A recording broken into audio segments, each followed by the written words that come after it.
Hey guys, welcome back to the channel. This is part 1 of our story. If you like this What If story and want to see part 2, let me know in the comments below. Before we start, don't forget to like, subscribe, and share this video with your friends. Also, check the description for more great content and my playlist. This story was posted by 𝐒𝐮𝐬 on WhatIf. Now let's start. In a world where power defines one's identity, popularity, wealth, and social standing, 80% of the population possesses unique abilities known as quirks. The remaining 20% are deemed quirkless and often looked down upon. However, one boy remains undeterred by this classification. Despite being quirkless, he aspires to become the #1 hero. His name is Izuku Midoriya. One morning, a woman's voice called out to him, urging him to wake up for school. Groaning, Izuku expressed his frustration about attending school, feeling he was smarter than his peers and tired of their incompetence. As he rose from his bed, it was evident that he had a strong physique for his age, a result of his dedication to training. Today marked another day at school, the last before he would apply to high school, a prestigious institution for aspiring heroes. Izuku understood that his lack of a quirk would likely prevent his acceptance, but that would not deter him from his dream of becoming a hero. After completing his morning routine, which included a quick workout, shower, breakfast, and getting dressed, Izuku headed out the door to face what he referred to as his hell. Being quirkless, he endured bullying and harassment daily. Although he had the strength to fight back, he refrained, believing that true heroes confront villains, not bullies. He chose to endure the torment, hoping it would ultimately make him stronger, even as it took a toll on him. Upon arriving at school, Izuku hurried to his usual seat by the window at the back of the classroom. His former friend, 𝐾𝐮𝐬𝐫𝐭, now his primary bully, confronted him with hostility, reminding him that quirkless individuals were not welcome. Izuku looked at Katsuki with a bored expression, stating that he would love to leave, but his mother wouldn't allow it. Katsuki flinched but quickly masked his reaction. Just as he was about to lash out further, their teacher entered the classroom. The teacher greeted the class and asked how their morning was going. Most students responded positively. The teacher, sensing their eagerness for high school, encouraged them to showcase their quirks, disregarding the usual rules. Katsuki, frustrated, yelled at the teacher, expressing his disdain for being grouped with others. Izuku continued to mind his own business, gazing out the window at the clouds. The teacher then mentioned that Katsuki was applying to 𝐒𝐮𝐬𝐷, prompting whispers of admiration from the other students. Katsuki boasted about his strength and his determination to become the #1 hero. The teacher then revealed that Izuku had also applied, which visibly angered Katsuki. With a fierce glare, he approached Izuku, activating his quirk and slamming his hand on the table, unleashing a torrent of insults. In a moment of blind rage, Izuku retaliated, unintentionally sending Katsuki crashing through the window.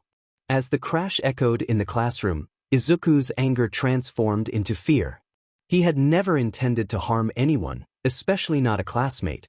Driven by instinct, he jumped out the window, reaching for Katsuki's wrist just in time to pull him back. They both fell, and Izuku braced for impact, taking the brunt of the fall.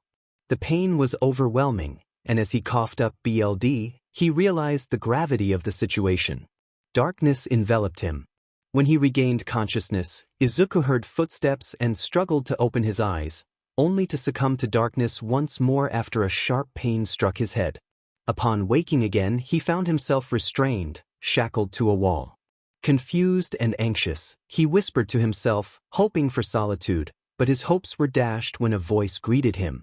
A man shrouded in purple mist introduced himself as 𝐒𝐮𝐬𝐷, a member of the League of Villains.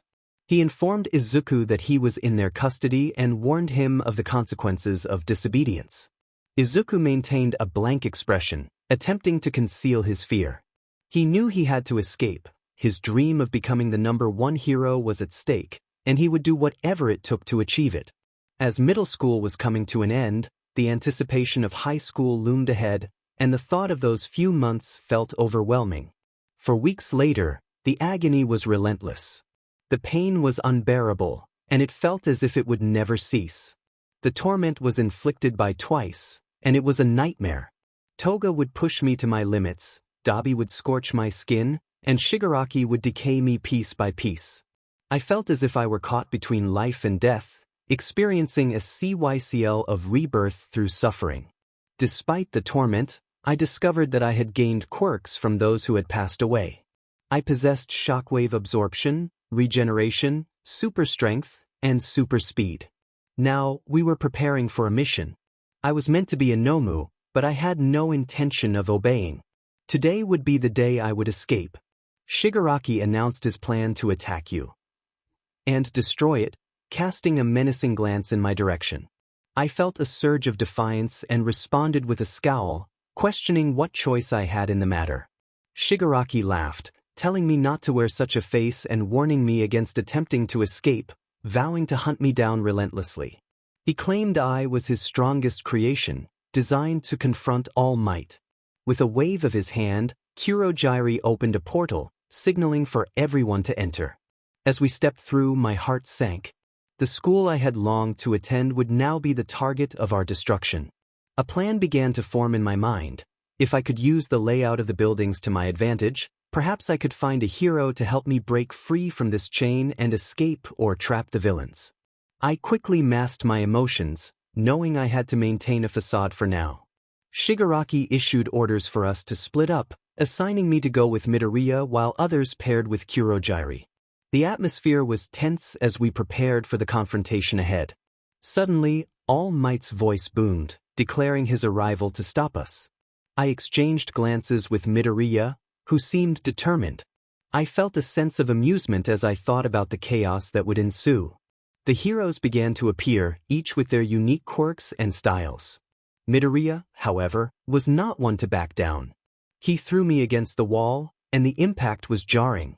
I rose, furious, vowing that I would not be used to eliminate All Might. Midoriya, in a fit of rage, hurled me toward the heroes, declaring that I was theirs to deal with while he took on the rest. He was done with the torture and sought to turn himself in.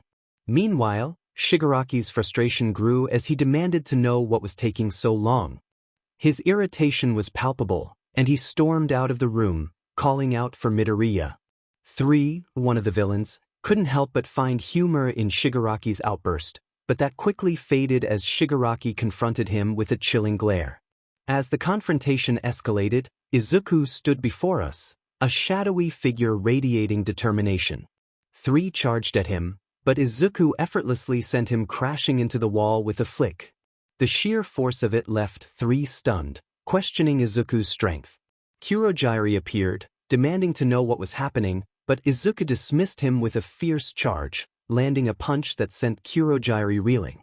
Before 𝐒𝐮𝐲 could retaliate, he vanished with Shigaraki, leaving us to face the remaining villains.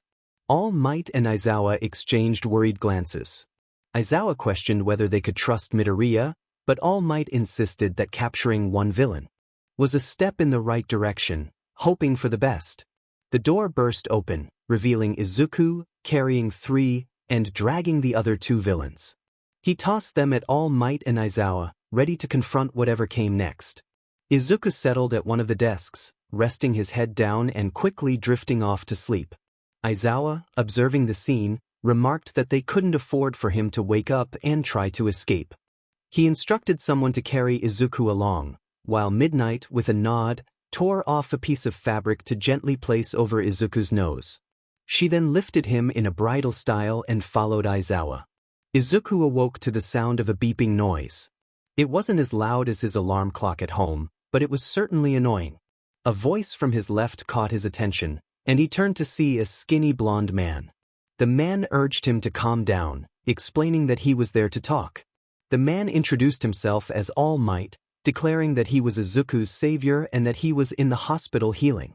Izuku sighed, questioning why All Might was so loud and what he wanted. He began to remove the bandages and needles from himself, insisting that he was fine and had a powerful healing system. He expressed his determination to fulfill his dream of defeating All Might despite the odds. All Might, impressed by Izuku's resilience, acknowledged his strength, both physically and mentally. He asked if Izuku had a family, to which Izuku mentioned his mother, Midoriya. 𝐼𝐻𝐬 expression shifted from shock to sadness before he revealed the tragic news that 𝐒𝐮𝐭 was no longer alive. Izuku trembled, tears forming as he processed the cruel reality of his situation. Despite everything, he resolved to keep moving forward, now living with 𝐼𝐻𝐬 until school resumed. Later, 𝐼𝐻𝐬 inquired if Izuku was ready for the day. Izuku, dressed in a black sweatsuit and a gray hoodie with a mask covering his mouth, responded affirmatively.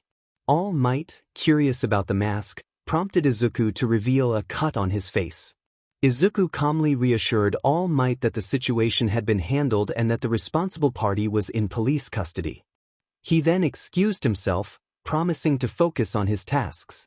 As Izuku left, Aizawa emerged from the shadows, prompting 𝐼𝐻𝐬 to express his frustration about not being informed. Aizawa explained that Izuku had requested silence about the matter.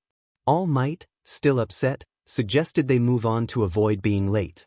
Arriving at the training facility, Izuku smiled, having declined a recommendation to participate in order to master his newly developed quirk, Hyper Regeneration 1 for many. This quirk allowed him to push his limits without injury, as long as he didn't overexert himself. Present Mike, the enthusiastic host, welcomed everyone and instructed them to enter through the doors to learn the rules. Izuku whispered to himself, anticipating the challenges ahead. Once inside, he took a seat and closed his eyes, listening intently. Present Mike's loud voice broke the silence, prompting Izuku to express his annoyance. Present Mike responded with his signature grin, insisting that he couldn't be any quieter. Just then, a robotic figure wearing glasses pointed at Izuku, chastising him for being disrespectful and interrupting the teacher. Izuku opened one eye, smirking as he defended himself, pointing out that the figure was being rude for interrupting him. He suggested that the figure should sit down and remain quiet, which led the robotic person, known as 𝐻𝐬, to lower his head in shame and take a seat. Present Mike continued explaining the rules, urging everyone to focus. Izuku and the other trainees returned to the simulated city. As Izuku walked to his designated spot, 𝐻𝐬 approached him and performed a perfect 90-degree bow, apologizing sincerely. Izuku, surprised, chuckled and reassured him that there was no need for an apology. He introduced himself as Izuku Midoriya, and 𝐻𝐬 reciprocated, extending his hand in a stiff manner. They shook hands and 𝐻𝐬 bowed again before walking away. Izuku found 𝐻𝐬's bowing peculiar, thinking to himself about how someone could bow so formally. Once Present Mike confirmed that everyone understood the rules, he shouted for them to get ready. Izuku, already ahead of the crowd, utilized his speed, operating at 50% of his power, which made him notably strong and fast. He had a plan to earn at least 80 points while assisting those in need. As he moved through the city, he neutralized threats while helping civilians, unaware that he had accumulated 98 villain points and 280 hero points, having lost count after reaching 70. Suddenly, the ground trembled with the approach of the 0-point robot, a massive and intimidating figure. Fear spread among the trainees as they fled in the opposite direction. However, Izuku froze upon hearing a scream. He leaped to a higher vantage point and spotted a girl with a bob cut trapped under rubble. She struggled to lift a large rock off herself but was unsuccessful. Realizing the robot was about to step on her, Izuku knew he had to act quickly. He powered up to 60%, charging at the robot, but it wasn't enough. He then pushed himself to 100%, launching himself into the air and aiming for the robot's head. With a powerful punch, he struck the robot, causing its head to explode as it toppled backward. As he began to descend, Izuku braced for impact but quickly adjusted his position, using his strength to soften his landing. He rushed to the girl, clearing the debris from her. She nodded in response to his inquiry about her well-being but winced in pain from a twisted ankle. Izuku caught her before she fell, ensuring she was safe. She introduced herself as 𝐼𝐻𝐬 𝐸𝐻𝐬 and explained her injury. Izuku offered to help her get to the nurse's office. After placing 𝐸𝐻𝐬 on the bed, Izuku stayed by her side, concerned for her well-being. He asked if she needed assistance getting home, but she declined, blushing as they made eye contact. He respected her wishes but felt a sense of camaraderie. As he turned to leave, he noticed her face turning bright red, prompting him to check on her. When he playfully touched foreheads with her, she fainted from embarrassment.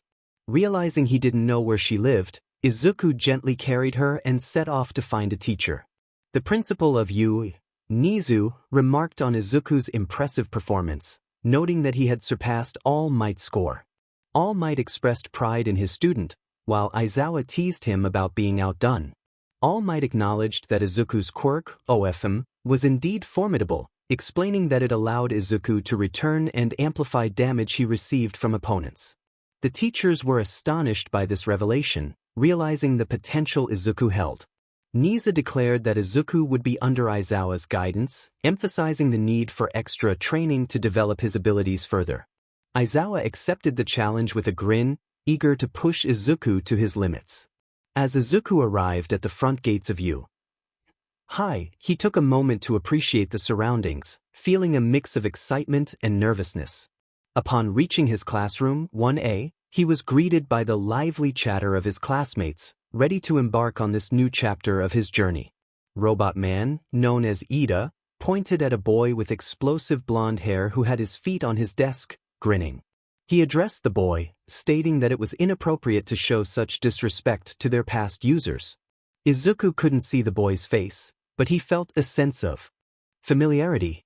The explosive-haired boy looked up, and Izuku's heart raced. It was 𝐒𝐻𝐵𝐿.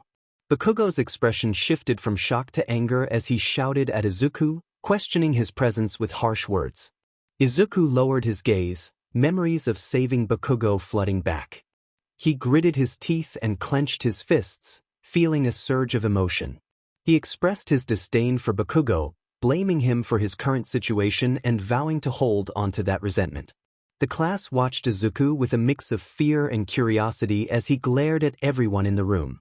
He brushed past them and took a seat at the back near the window, far from the rest of the class. Izuku noticed the stares and calmly addressed his classmates, asking them to stop if they had nothing to say. As they turned away, whispers circulated about how he seemed intimidating or strange. He ignored them, though it stung to feel unwelcome even in a new school. Suddenly, the door opened, and a peculiar yellow caterpillar-like creature crawled into the classroom. Most students ignored it, but a few were intrigued. The creature requested silence, prompting surprised reactions from the class. It stood up, revealing a zipper-like finger, and slowly opened its bag to reveal a face with a scraggly beard and tired eyes. The creature introduced itself as Aizawa, their homeroom teacher. Aizawa stepped out of the bag and tossed clothes to a boy with red spiky hair, instructing him to distribute them to the class. He then threw another pile to a girl with a bob haircut, who quickly followed suit. Aizawa expressed his impatience, urging everyone to get dressed and meet him outside. He asked if everyone had completed an assessment test the previous year, to which they all nodded. Aizawa informed them that this time, they would use their quirks for the test. Excitement filled the room, but Aizawa's next words brought a wave of shock. The last person on the marking list would be expelled. 𝗟𝗏 protested, but Aizawa remained unfazed, asserting his authority as a teacher. He then called on Izuku, tossing him a ball and instructing him to throw it as far as he could. Reluctantly, Izuku caught the ball and stepped into the designated area. He took a deep breath, activating his quirk, and felt the familiar surge of power.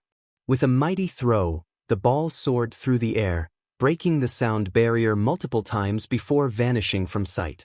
Everyone stared at Aizawa, who revealed the impressive distance of Izuku's throw. The class was in awe, except for 𝐒𝐻𝐵𝐿, who was visibly furious. He confronted Izuku with anger, accusing him of hiding his quirk. In a swift motion, 𝐒𝐻𝐵𝐿 charged at Izuku, but Izuku evaded him, causing 𝐒𝐻𝐵𝐿 to stumble. Aizawa intervened, silencing 𝐒𝐻𝐵𝐿 with his scarf and warning him about his behavior in class. Once Aizawa released 𝐒𝐻𝐵𝐿, he instructed the class to continue with the assessment. After everyone completed the test, Izuku emerged in first place, followed by Todoroki, 𝐒𝐻𝐵𝐿, and others, with Mineta finishing last. Aizawa regretfully expelled Mineta, citing his inappropriate behavior. He congratulated the remaining students and dismissed them to change and enjoy the rest of the party. Izuku found himself on the roof of the 𝐒𝐮𝐬𝐽 building, sitting at the edge and gazing into the clear sky. He was approached by Principal Nizu, who reminded him that the rooftop was off-limits.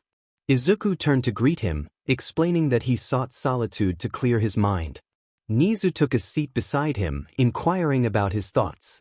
Izuku shared his longing for his mother to see him and his wish for certain aspects of his life to be different. He pondered how life might have changed if he had a quirk. Nizu listened attentively, offering wisdom about the challenges of life and the importance of perseverance. There would be challenges and obstacles along the way, and one must learn to overcome them and move forward. Nizu expressed his condolences for the loss Izuku had experienced, encouraging him to grow stronger for his mother's sake, so that no one else would endure the same pain. He urged Izuku to become the hero everyone needed before he slowly got up to leave, reminding him that class was almost over. Izuku thanked his principal, promising to keep his words in mind, and then addressed his mother in spirit, hoping she was doing well. As Izuku made his way back inside 𝐒𝐮𝐦𝐬𝐃𝐞𝐭's voice boomed, demanding to know about the power Izuku had displayed. Izuku, slightly annoyed, asked 𝐒𝐮𝐽 to lower his volume, finding it bothersome. He brushed past 𝐒𝐮𝐽, who was visibly frustrated, vowing to bring Izuku down. Izuku simply waved back, confident in his abilities. Arriving at his mother's house, Izuku placed his hand on the wall, greeting her as he entered and closed the door behind him. He changed into comfortable black sweatpants, a gray shirt, and black sneakers, donning a blue hoodie that read, "I'm cool, unlike you." After getting ready, he stepped outside for a jog around the block, feeling restless and in need of action. Suddenly, a scream pierced the air, and a masked man dashed past him, pursued by a frantic woman pleading for help. Nodding to the woman, Izuku activated a portion of his quirk to enhance his speed, determined to catch the thief. Unbeknownst to him, the situation was a setup. The woman was part of a scheme to capture individuals with powerful quirks for nefarious purposes. When Izuku caught up to the thief, they found themselves in front of an abandoned warehouse, which sent a shiver down his spine. Entering cautiously, he confronted the thief, expressing disapproval for his actions.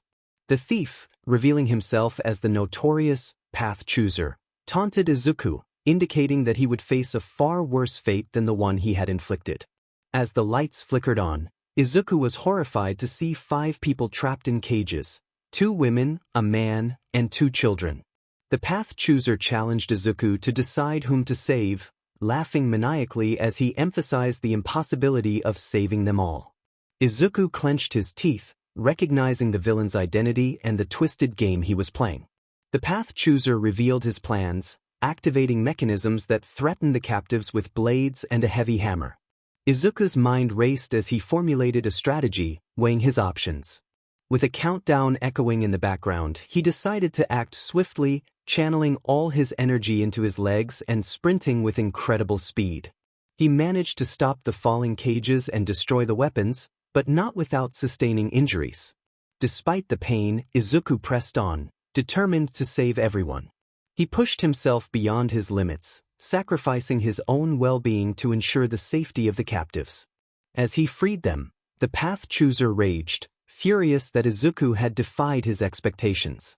With the captives instructed to escape, Izuku turned to face the Path Chooser, who had activated a giant robotic suit, ready to confront him. Izuku knew he had to act quickly, aware that time was running out and that he needed to protect those who had been saved. The path had been chosen for the black-haired individual.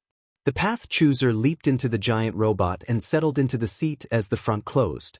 He declared that the chosen path was one of demise.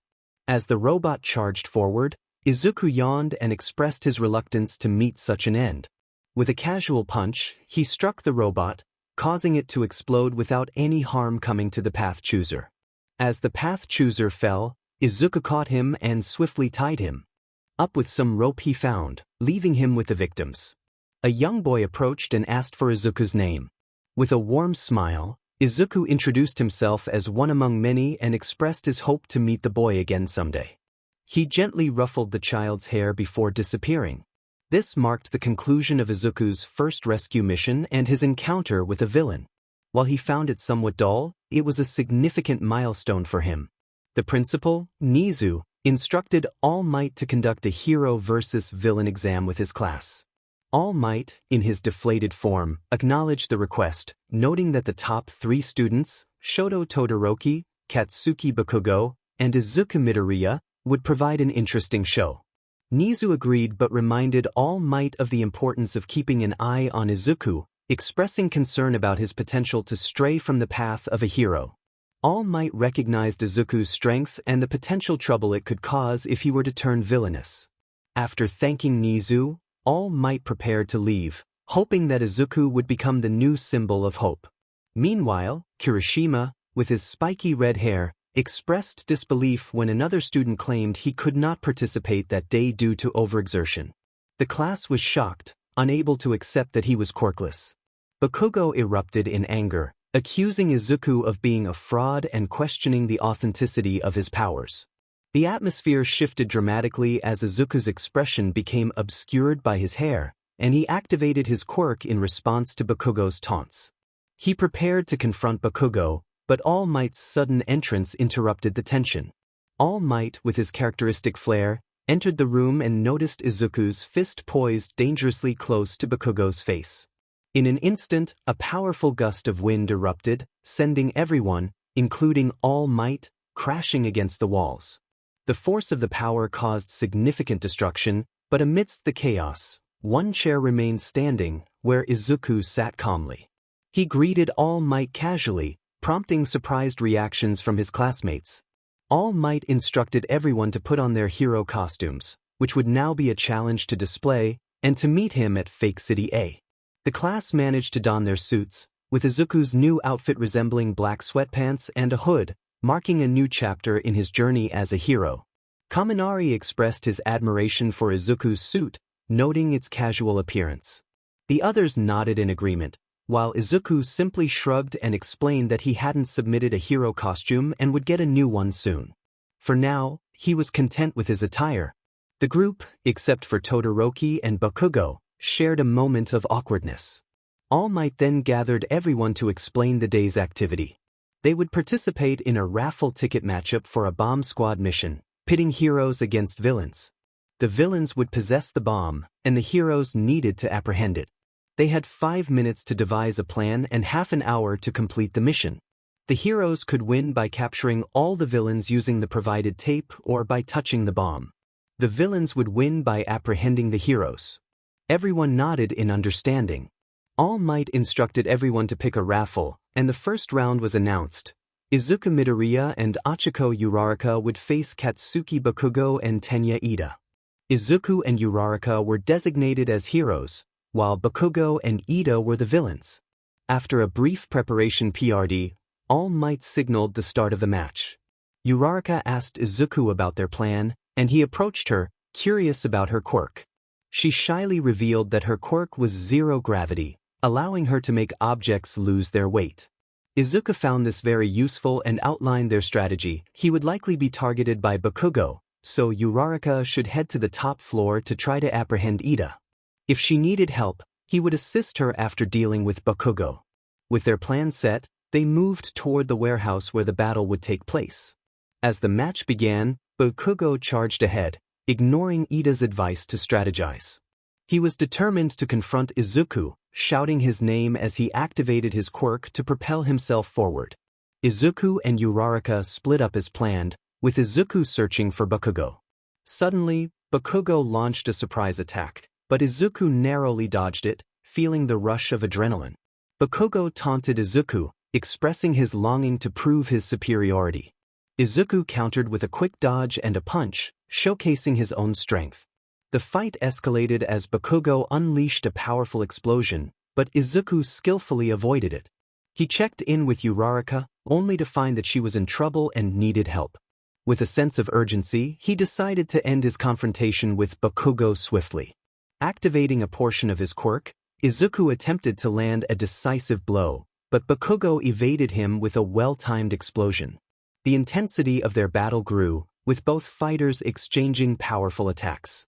Bakugo, fueled by anger, aimed to take Izuku down, but Izuku remained calm, countering Bakugo's moves with precision. As the fight continued, Izuku demonstrated his growing strength, pushing Bakugo to his limits. Bakugo, frustrated and determined, launched a fierce attack, but Izuku countered with a powerful punch that sent 𝐾𝐭𝐽 crashing against the wall. Despite the pain, 𝐾𝐭𝐽 refused to back down, vowing to continue fighting. In a moment of desperation, 𝐾𝐭𝐽 unleashed a massive explosion, causing a significant blast. When the smoke cleared, Izuku stood tall, revealing his scars and determination. 𝐾𝐭𝐽, taken aback, expressed concern for his rival. Izuku, feeling the weight of the battle, wiped away his tears and declared that it was over. All Might announced that Izuku's team had won. While Izuku and 𝐾𝐭𝐽 were engaged in their fight, 𝗟𝗟𝐼𝐜 faced off against 𝐒𝐮𝐻. Although 𝐒𝐮𝐻 had the advantage of speed, 𝗟𝗟𝐼𝐜 cleverly anticipated his moves and managed to touch him, rendering him weightless. Seizing the opportunity, she quickly touched the bomb to secure victory for her team. After the match, 𝗟𝗟𝐼𝐜 rushed to Izuku, embracing him tightly and expressing her worry for him. Izuku reassured her that he was fine, though he gently asked her to let go, feeling a bit squished. As 𝗟𝗟𝐼𝐜 looked at him, her cheeks flushed, and she fainted from the overwhelming emotions. Izuku chuckled, thinking about 𝗟𝗟𝐼𝐜. He picked her up in a bridal style, just as 𝐾𝐭𝐽 approached him. 𝐾𝐭𝐽 asked how Izuku had gotten his scars. Izuku avoided 𝐒𝐮𝐽's gaze, his hair shifting from black to green. He expressed his frustration, reminding 𝐾𝐭𝐽 that it was his fault Izuku was in this condition. He regretted calling 𝐾𝐭𝐽 his friend, stating that if 𝐾𝐭𝐽 had treated him better, they could have been close allies. Izuku declared that until 𝐾𝐭𝐽 understood the significance of his scars, he didn't want to talk to him. With that, he walked away, leaving 𝐾𝐭𝐽 speechless. Later, Izuku found himself in the infirmary with 𝗟𝗟𝐼𝐜. Checking the time on his phone, he realized it was 6:45 and knew he needed to leave. He apologized to 𝗟𝗟𝐼𝐜, saying he would see her tomorrow. As he stood up, 𝗟𝗟𝐼𝐜 grasped his arm, and he turned to her, asking if she was okay. She smiled and assured him she was fine, but mentioned she needed to go home to cook dinner. Izuku nodded, surprised by the way she addressed him, but smiled back, wishing her well and hoping she felt better soon as he waved goodbye and left the building, curious about what the next day would bring. A few days later, the class gathered for an announcement. Aizawa informed them they would be visiting a disaster rescue training facility, where they would meet with 13 and learn to handle disasters related to their quirks. The class cheered, excited for a change in routine, while Izuku sighed, contemplating what trouble might arise, especially concerning the League of Villains. He understood his past as an ex-villain but was determined not to act against them without a valid reason. Todoroki noticed Izuku's distraction and asked if he was alright, having developed a bond over the days. However, the mystery of Todoroki's two quirks remained, as everyone believed he only had the ice quirk. Izuku often wondered about Todoroki's unique hair color but had never pressed the issue. In a flashback, while on the roof together, Izuku had asked Todoroki about his hair and the scar over his left eye. Todoroki explained it was a 𝐵RTH defect. They then shifted the conversation to their experiences with villains. Izuku listened intently, feeling a connection with Todoroki that warmed their friendship. Back in the present, Aizawa instructed the class to change into their hero suits and meet him by the bus. As they prepared, Kaminari teased Izuku about being a ladies' man. Izuku chuckled, denying it and expressing contentment with being single for now. Kaminari, however, continued to dreamily describe the allure of being with someone, causing laughter among their classmates. Even Todoroki chuckled, surprising everyone. Once on the bus, Izuku sat next to Todoroki, who seemed to be staring intently at him. Izuku felt a shiver run down his spine and quickly looked away, puzzled by the intensity of Todoroki's gaze. This continued throughout the ride, creating an awkward tension. Upon arrival, Aizawa instructed the class to disembark. They were greeted by 13, the pro hero, who would guide them through the training. The students were in awe, but Aizawa quickly silenced their excitement, reminding them to focus. 13 welcomed them to the USJ, setting the stage for their upcoming training. In this scenario, the group was learning how to handle challenges that might arise during a disaster situation. Upon their arrival, they encountered 4 distinct areas: a water zone, a fire zone, a rocky terrain, and a rain-soaked area. As they surveyed the locations, their eyes sparkled with wonder until Kirishima pointed out something alarming. He noticed the presence of fake villains, which caused everyone to tense up. Suddenly, a purple mist-like portal opened, and a swarm of criminals emerged, scattering in all directions.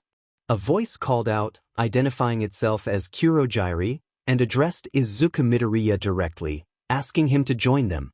The tension escalated as Shiragashi's gaze shifted from Izuku to the rest of the class. Izuku's expression darkened, and he defiantly raised his arm, expressing his determination to confront Shiragashi. The villain laughed, dismissing Izuku's bravado and commanding the Nomu to attack. Without warning, another portal opened, and a bird-like creature charged at Izuku with incredible speed, slamming him to the ground before tossing him toward Shiragashi. As the Nomu leaped to crush him, Izuku activated his quirk just in time to evade the blow. He urged the Nomu to fight elsewhere, and it complied, launching a powerful punch that sent Izuku crashing into a wall. Concerned cries erupted from his classmates, but Izuku reassured them that he could handle the situation. He activated his quirk at full power and charged at the Nomu, unleashing a flurry of punches. However, the Nomu caught one of his strikes and retaliated with a kick that sent Izuku flying. The realization hit him hard. If this creature was designed to defeat All Might, he had to find a way to overcome it. Determined, Izuku decided to use his hidden skill, power absorption, which allowed him to convert the damage he took into strength. He charged at the Nomu once more, landing several hits before delivering a powerful stomp that brought the creature to its knees. Feeling a surge of confidence, he taunted the Nomu, but it quickly retaliated, sending him crashing toward a boat where Tsuyu awaited. In a moment of urgency, Aizawa instructed Ida to return to you and summon pro-heroes for assistance. Ida hesitated but ultimately obeyed, managing to escape just before Kurojirai could intervene. The villain then scattered the rest of the class across the USJ, leaving them vulnerable. Meanwhile, Tsuyu checked on Izuku, who reassured her that he was fine. She explained their precarious situation on the boat, surrounded by water-based villains. Izuku devised a plan, instructing Tsuyu to use her quirk to help them reach land. Despite her doubts, Tsuyu agreed to follow his lead. With determination, Izuku activated his quirk, transforming his hair to black, and leaped into action. He punched the water, creating a disturbance in the currents. At his command, Tsuyu jumped and used her tongue to pull him closer, allowing Izuku to propel them upward. Once they landed safely, Izuku took a moment to regain his stamina, contemplating the trade-off of using the power he absorbed from the Nomu. Feeling revitalized, he quickly returned to his classmates, instructing them to stay alert and rest if necessary. As he dashed away, his friends marveled at his speed and strength. Meanwhile, Bakugo and Todoroki were engaged in a fierce struggle against the Nomu, which had them on the ropes. Just as Todoroki was about to be slammed into a wall, Izuku intervened, placing the unconscious hero down safely. Fueled by anger and determination, Izuku confronted the Nomu, vowing to protect his friends. As he prepared to fight, Bakugo, despite his injuries, insisted on joining the battle, igniting a miniature explosion in his hand. Izuku, remaining calm, urged Bakugo to reconsider, knowing that they needed to work together to overcome the formidable foe. Bakugo was about to move when Izuku unexpectedly struck him in the gut, knocking him out. Aizawa, witnessing this, instructed Izuku to take care of the situation. Izuku assured him that he would return safely and then vanished to confront the Nomu, which had harmed his dear friend Todoroki. Izuku appeared before the Nomu and activated his quirk, an idea forming in his mind. He contemplated the possibility of stealing a quirk. Meanwhile, Shiragashi, laughing maniacally, commanded the Nomu to eliminate Izuku, referring to him as a defect in their group. Izuku glared at Shiragashi, vowing that once he dealt with the Nomu, Shiragashi would be next. The Nomu lunged at Izuku, delivering a powerful punch. Just before the attack connected, Izuku activated his damage reserve power multiplier, allowing him to absorb some of the damage he received to enhance his strength. He managed to block the blow but was pushed back a few feet. The Nomu then kicked at him, but this time, Izuku stood his ground. The Nomu seized Izuku and slammed him to the ground, then stomped on him. Izuku, however, grabbed the Nomu's foot and tripped it. Feeling the strain of his limits, Izuku decided to unleash more power. He was currently mastering 105% of his quirk, but it still wasn't enough. He retaliated with a punch, but the Nomu caught him and hurled him aside. The Nomu then struck Izuku in the gut, sending him crashing to the ground. Realizing he couldn't take any more damage without dire consequences, Izuku resolved to use Quirk Steal. This ability allowed him to take a quirk from his opponent, but it came with risks. Izuku successfully stole the healing quirk, but the Nomu grew even stronger in response. It had taken away Izuku's super strength, forcing him to resort to a desperate measure. He activated 150% of his quirk, his black lightning turning red, his eyes bloodshot, and his hair beginning to turn white. Determined to end the fight, he shouted, "Sacrifice." His limbs broke under the strain, but he healed them only for them to break again. After several attempts, he finally healed without breaking again. His eyes turned completely red, his hair became white, and his aura radiated a deadly energy, veins spreading from his eyes to his face. Izuku charged at the Nomu, but his legs broke instantly. He focused his energy into his right fist, preparing for a decisive blow. The Nomu struck first, but Izuku blocked it with his left arm, resulting in injuries to both himself and the Nomu. Despite the pain, Izuku managed to unleash a powerful punch, obliterating the upper body of the Nomu, leaving only its legs behind. Still charged with energy, Izuku crashed into a wall but managed to shift just in time to minimize the damage. Shirogaki, shocked, exclaimed in disbelief at the turn of events. Izuku, barely conscious, managed to utter that Shirogaki had lost. As he slipped into unconsciousness, Shirogaki approached to finish him off, but All Might and the pro heroes arrived, forcing Shirogaki to abandon his mission. He ominously promised to return, stating he would see Izuku again. All Might rushed to Izuku, who had sustained multiple injuries, including broken arms, legs, and ribs. He lifted Izuku and announced that he was taking him to the doctor, instructing Midnight and Present Mike to handle the rest. They agreed and prepared to assist. Nizu inquired about the situation, and 13 explained that the League of Villains had attacked, bringing numerous criminals with them. The students had been separated, with only Bakugo, Todoroki, and Aizawa sustaining injuries, while Izuku was in critical condition. Nizu expressed concern for Aizawa, who was being treated by Recovery Girl, and instructed Snipe to take everyone back to you, emphasizing the urgency of the situation. After the chaos, the students of 𝐒𝐮𝐬𝐩𝐬 Class 1A gained a deeper understanding of the struggles heroes face. They had experienced their first villain attack and realized they were not yet ready, both mentally and physically. However, they were determined to grow stronger for the next encounter. Shoto Todoroki showcased impressive quirk usage and strategy, while Bakugo remained true to himself. Izuku emerged as the hero of the day, having not only defeated the Nomu but also aided his classmates. Izuku Midoriya, a symbol of hope, would become the new beacon of peace. Meanwhile, Shirogaki, frustrated, expressed his anger at Izuku's victory. 𝐾𝐮𝐬𝐽 reassured him that they would get their chance to confront him again. Just then, a phone call came through on the television. It was 𝐿, who inquired about their progress. Shirogaki nervously reported their failure to defeat All Might, and 𝐿 chuckled, acknowledging the challenge posed by the hero. When asked about Izuku, Shirogaki admitted that Izuku had defeated the Nomu, describing him as looking almost demonic.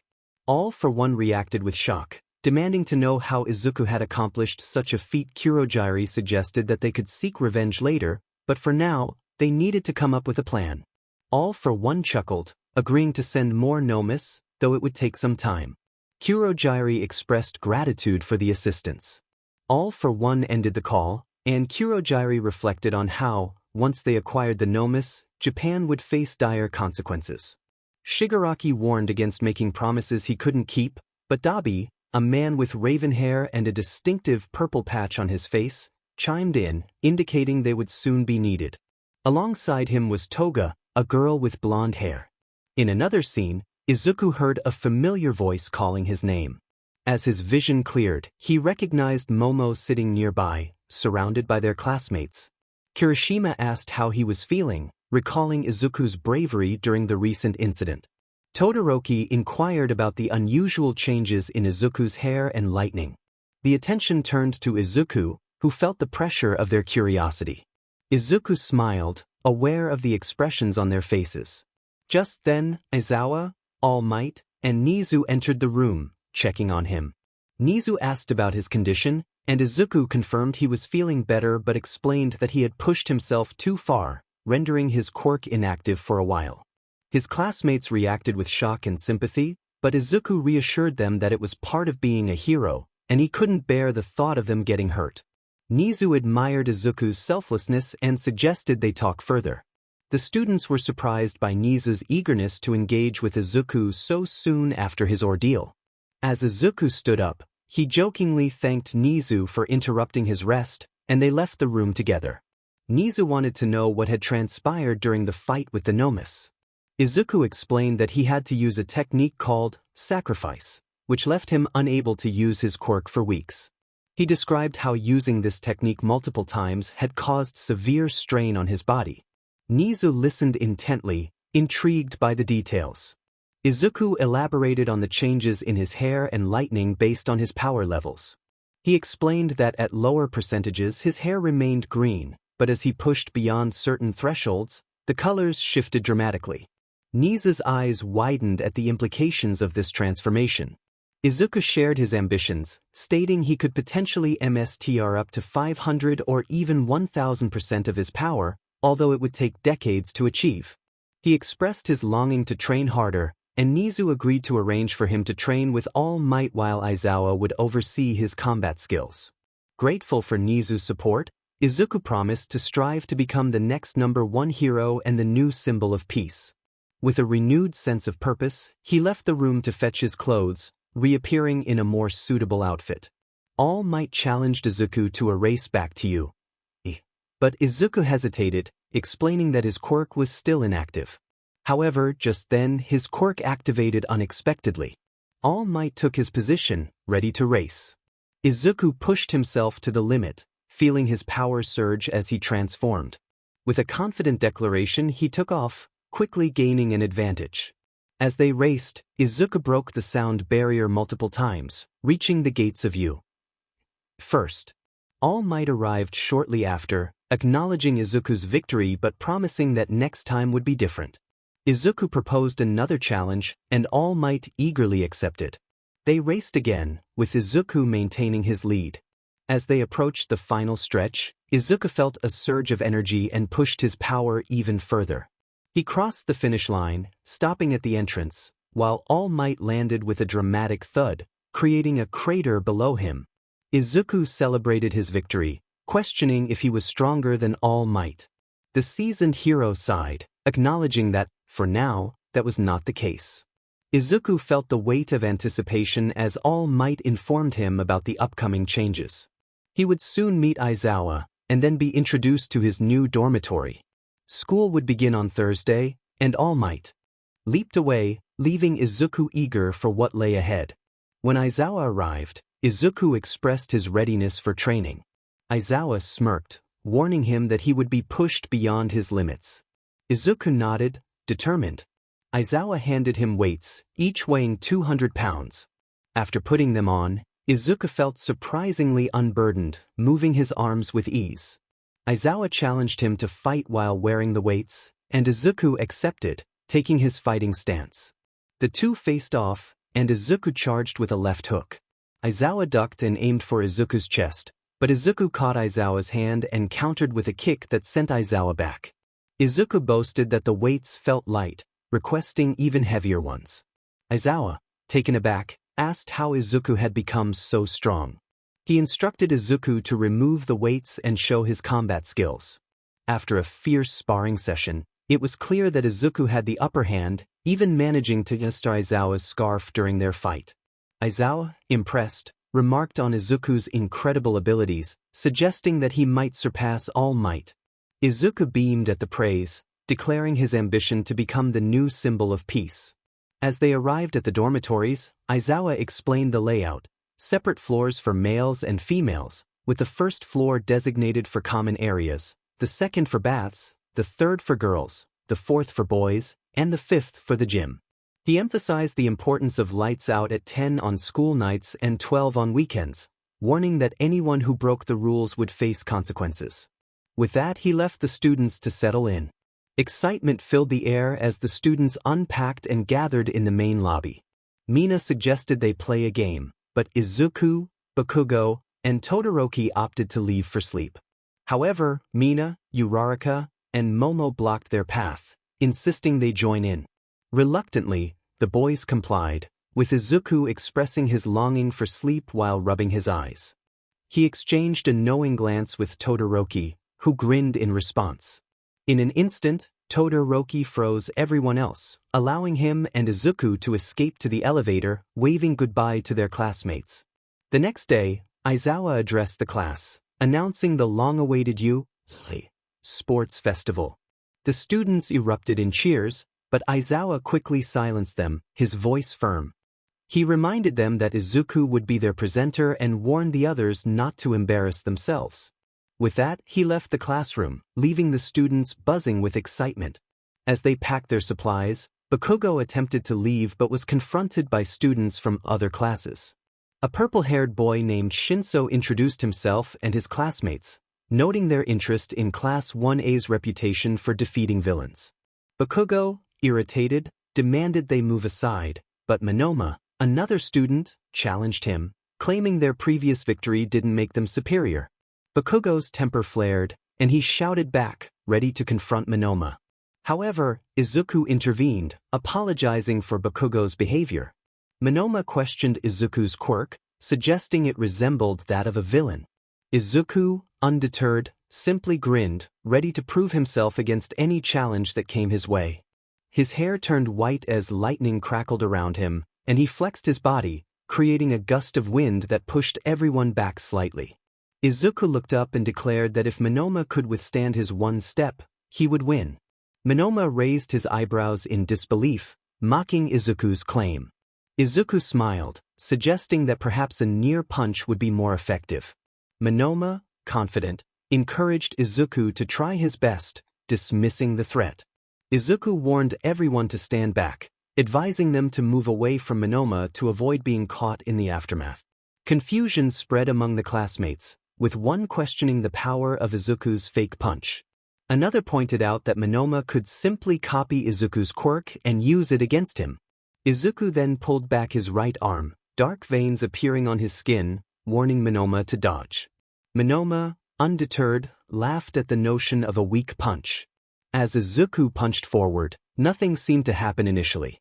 However, as he stepped to the side, a powerful gust of wind erupted, sending Monoma and some nearby classmates flying away. Monoma crashed through a wall and lost consciousness from the sheer force. Izuku walked away, feeling unimpressed. All Might, in his weaker form, questioned Izuku's actions, to which Izuku simply nodded, explaining that Monoma had provoked him. All Might sighed, wondering how to handle Izuku's impulsiveness. Izuku stood up and exited the room, asking All Might to cheer him on. All Might quietly affirmed his support. The event began with Present Mic enthusiastically welcoming everyone to the 𝐒𝐮𝐬 Sports Festival, highlighting the high expectations for the first-year students, particularly Class 1A. The atmosphere was charged with competition, and Class 1B felt overshadowed, vowing to prove their worth. Present Mic announced the start of an obstacle course, urging everyone to line up and warning against cheating. Izuku positioned himself at the front, planning to activate his quirk at 50% power. With a flick of his fingers, a strong gust of wind propelled him forward, allowing him to take the lead. Bakugo, determined not to let Izuku win, used his quirk to speed up, while Todoroki glided ahead on ice. As Izuku reached the final course, he encouraged his classmates to push their limits and show their true potential, though his voice was drowned out by Present Mic's excitement. Bakugo and Todoroki closed the gap, both racing toward the finish line. Izuku, grinning, prepared to use 45% of his quirk. Aizawa observed with a hint of exasperation. As the two competitors approached the finish line, Izuku leaped forward, wielding a piece of metal from a robot. When he slammed it to the ground, a vibrant explosion erupted, sending a purple comet soaring past Bakugo and Todoroki. Izuku quickly regained his footing and sprinted ahead, using 10% of his quirk to secure first place. Present Mike announced his victory, and the crowd erupted in cheers as Izuku rubbed the back of his head, smiling. Midnight then took the stage, energizing the crowd for the second part of the festival. Aizawa, with a serious tone, warned Izuku to take the next challenge seriously, threatening to fail him if he didn't. Izuku, apologetic, promised to focus. Midnight called Izuku to the stage, where he awkwardly introduced himself and wished everyone good luck before stepping down. Midnight explained the rules for the Cavalier battle, encouraging teamwork but allowing solo play. She emphasized that the main person must be on top of their teammates, who would assist them in winning. As the time to form teams ran out, Izuku remained distant from the others. Midnight revealed the scoring system, with the top scorer earning 1 million points, wishing Izuku good luck with a grin. Everyone was staring at Izuku with intense determination. He addressed them, urging them not to look at him that way, suggesting that he could win in an instant and offering to demonstrate. Activating his quirk, his hair turned white, and red lightning swirled around him rapidly. In a flash, he dashed past everyone, creating a gust of wind behind him. Turning around with a confident grin, he challenged them to try and grab his headband if they were fast enough. As the signal to start echoed through the stadium, Izuku vanished from sight, sprinting at maximum speed, occasionally breaking the sound barrier. He quickly spotted Monoma, snatched his headband, and handed it to Todoroki, who was taken aback but smiled in appreciation. After 15 minutes, Midnight announced the end of the round, and everyone halted. The scores reflected the original standings, with Izuku in first place and Todoroki in second. Monoma was furious about losing his headband and not being able to continue in the festival. He spotted Izuku and rushed toward him, using a speed quirk he had borrowed. Attempting to strike Izuku, he was met with a swift block as Izuku caught Monoma's fist and twisted it. With his hair still white and eyes glowing red, Izuku warned Monoma to reconsider his actions, asserting that if he tried again, he would ensure Monoma could never use his fists again. He then pushed Monoma to the ground and walked away. Itsuka Kendo, observing the scene, remarked that Izuku's behavior was unkind, even to Monoma. Izuku acknowledged her concern, complimenting her kindness, and asked her to keep Monoma in check. He issued a warning to Monoma, stating that next time, he wouldn't be so forgiving, and then waved goodbye as he headed to the lunchroom. Monoma, feeling humiliated, clenched his fists in frustration, muttering about Izuku's arrogance. His thoughts were interrupted when Kendo used her quirk to lightly strike him on the head, scolding him for his behavior. She reminded him that one day he would mess with the wrong person, and he should be ashamed of himself. Monoma looked down, admitting his shame for being defeated. He vowed to show everyone that he was not a villain, despite the whispers from the crowd questioning his character. Meanwhile, Izuku and his classmates settled down with their lunch trays when Todoroki called him over. They moved to a more private area, where Todoroki expressed his thoughts on quirk marriages. Izuku listened intently as Todoroki explained the significance of his hair color, revealing that his left side was associated with fire, while his right side represented ice, inherited from his mother. He shared the painful memories of his past, detailing how his father, 𝗟𝗏, had mistreated both him and his mother. Todoroki revealed that he had vowed to win the sports festival using only his mother's ice quirk, refusing to rely on his father's fire abilities. Izuku, understanding the weight of Todoroki's words, encouraged him to embrace his full potential rather than hold back. He shared his own struggles, revealing that he had been quirkless and bullied by Bakugo for years. He recounted a traumatic incident where he had been captured by the League of Villains, only to escape and reject their influence. As Izuku walked away, he urged Todoroki to channel his anger into strength, reminding him that everyone faced challenges. Todoroki clenched his fists, determined to prove himself, vowing to defeat All Might and Izuku using only his ice quirk. The announcer's voice boomed, signaling the start of the final entertainment segment, one-on-one tournaments. A board displayed the matchups, and the first match was announced, 𝗛𝐮 from General Education vs Izuku Midoriya, the pride of Class 1A. They were given 5 minutes to prepare. Izuku entered his room, where 𝐼𝐼𝐻 Kirishima was waiting. Kirishima warned him not to respond to 𝗛𝐮, explaining that his brainwashing quirk could manipulate others. Izuku raised an eyebrow, already aware of 𝗛𝐮's abilities. He recounted how he had noticed Kirishima's vacant expression during their earlier encounter, realizing that 𝗛𝐮 had been controlling him. Izuku realized that 𝗛𝐮 had a brainwashing quirk and felt confident about their match. 𝐒𝐮𝐻 expressed his surprise at Izuku's abilities, to which Izuku acknowledged with a nod, admitting that he was full of surprises, even to himself. 𝗛𝐮 then appeared at Izuku's door, and the atmosphere shifted as Present Mic announced their match. Izuku thanked 𝐒𝐻 for his support, promising to win against 𝗛𝐮. 𝗛𝐮, with a smirk, challenged Izuku to give it his best shot. As they stood on opposite sides of the battle stage, both were eager for the fight. Present Mic called for the match to begin, and Izuku sprinted toward 𝗛𝐮 without activating his quirk. 𝗛𝐮 shouted at Izuku, expressing his frustrations about his own quirk and the bullying he had faced.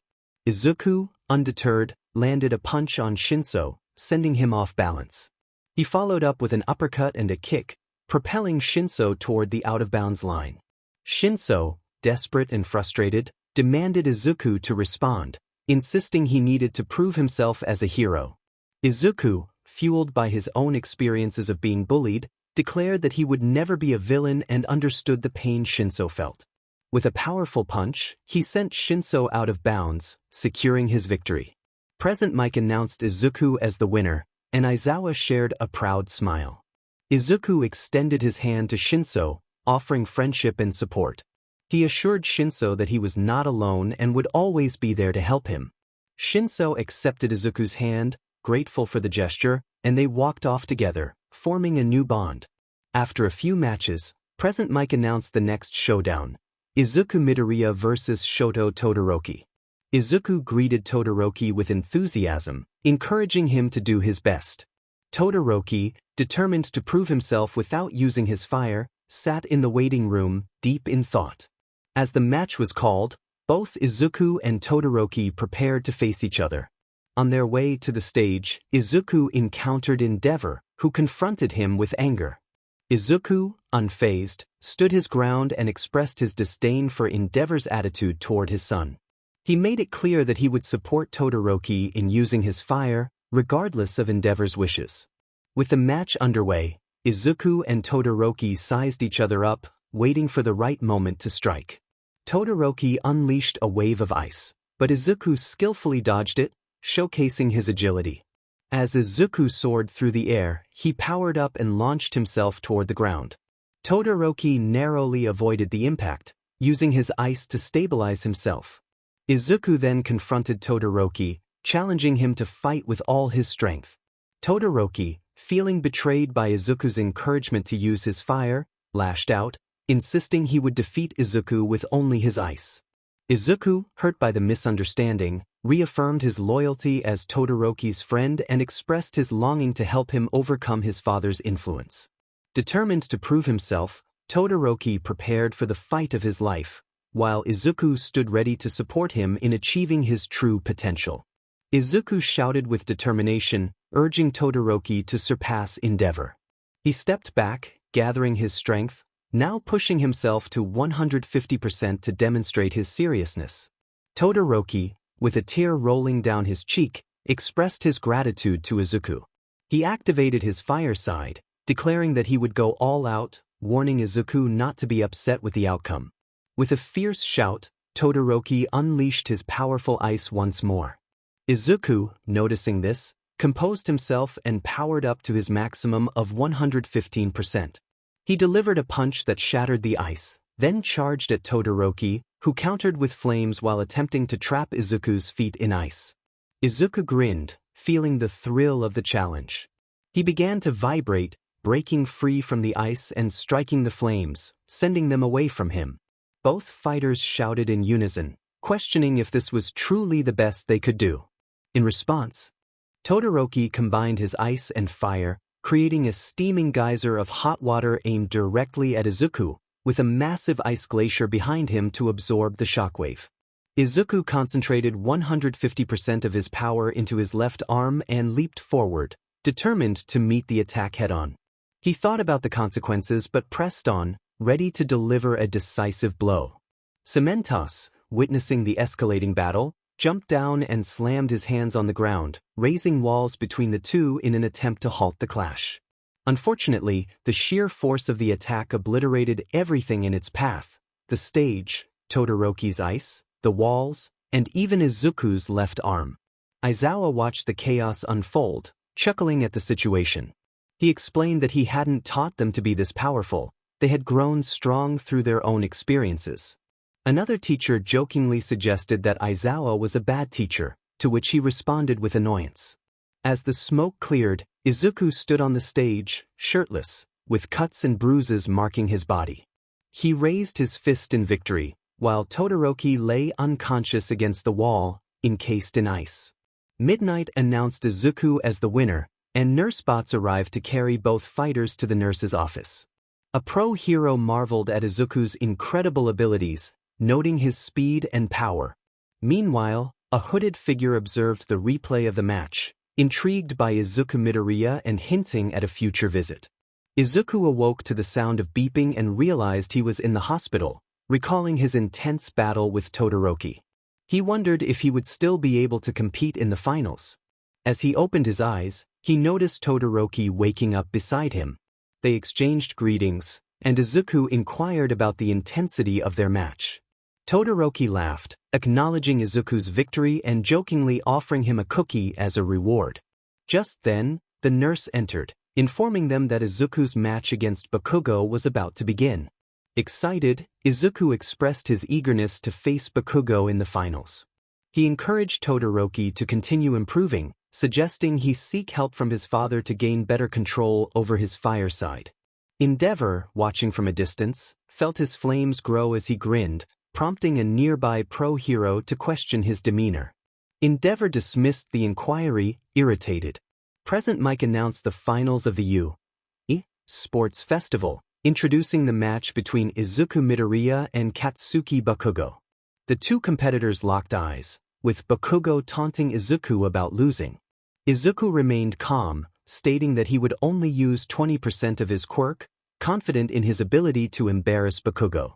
𝐒𝐵𝐸𝐽, fueled by anger, powered up and leaped into the air, unleashing a flash grenade that blinded Izuku. The blast sent him flying backward. 𝐒𝐵𝐸𝐽 challenged Izuku to fight with all his strength, calling him trash. Izuku grinned, ready to respond. As his hair turned white and his eyes glowed red with lightning, Izuku vanished from sight. 𝐒𝐵𝐸𝐽 searched frantically, demanding Izuku show himself. Izuku playfully taunted 𝐒𝐵𝐸𝐽, then struck him with a powerful blow that sent him crashing into the wall, breaking the sound barrier. Despite the overwhelming force, Izuku held back, leaving 𝐒𝐵𝐸𝐽 stunned rather than seriously harmed.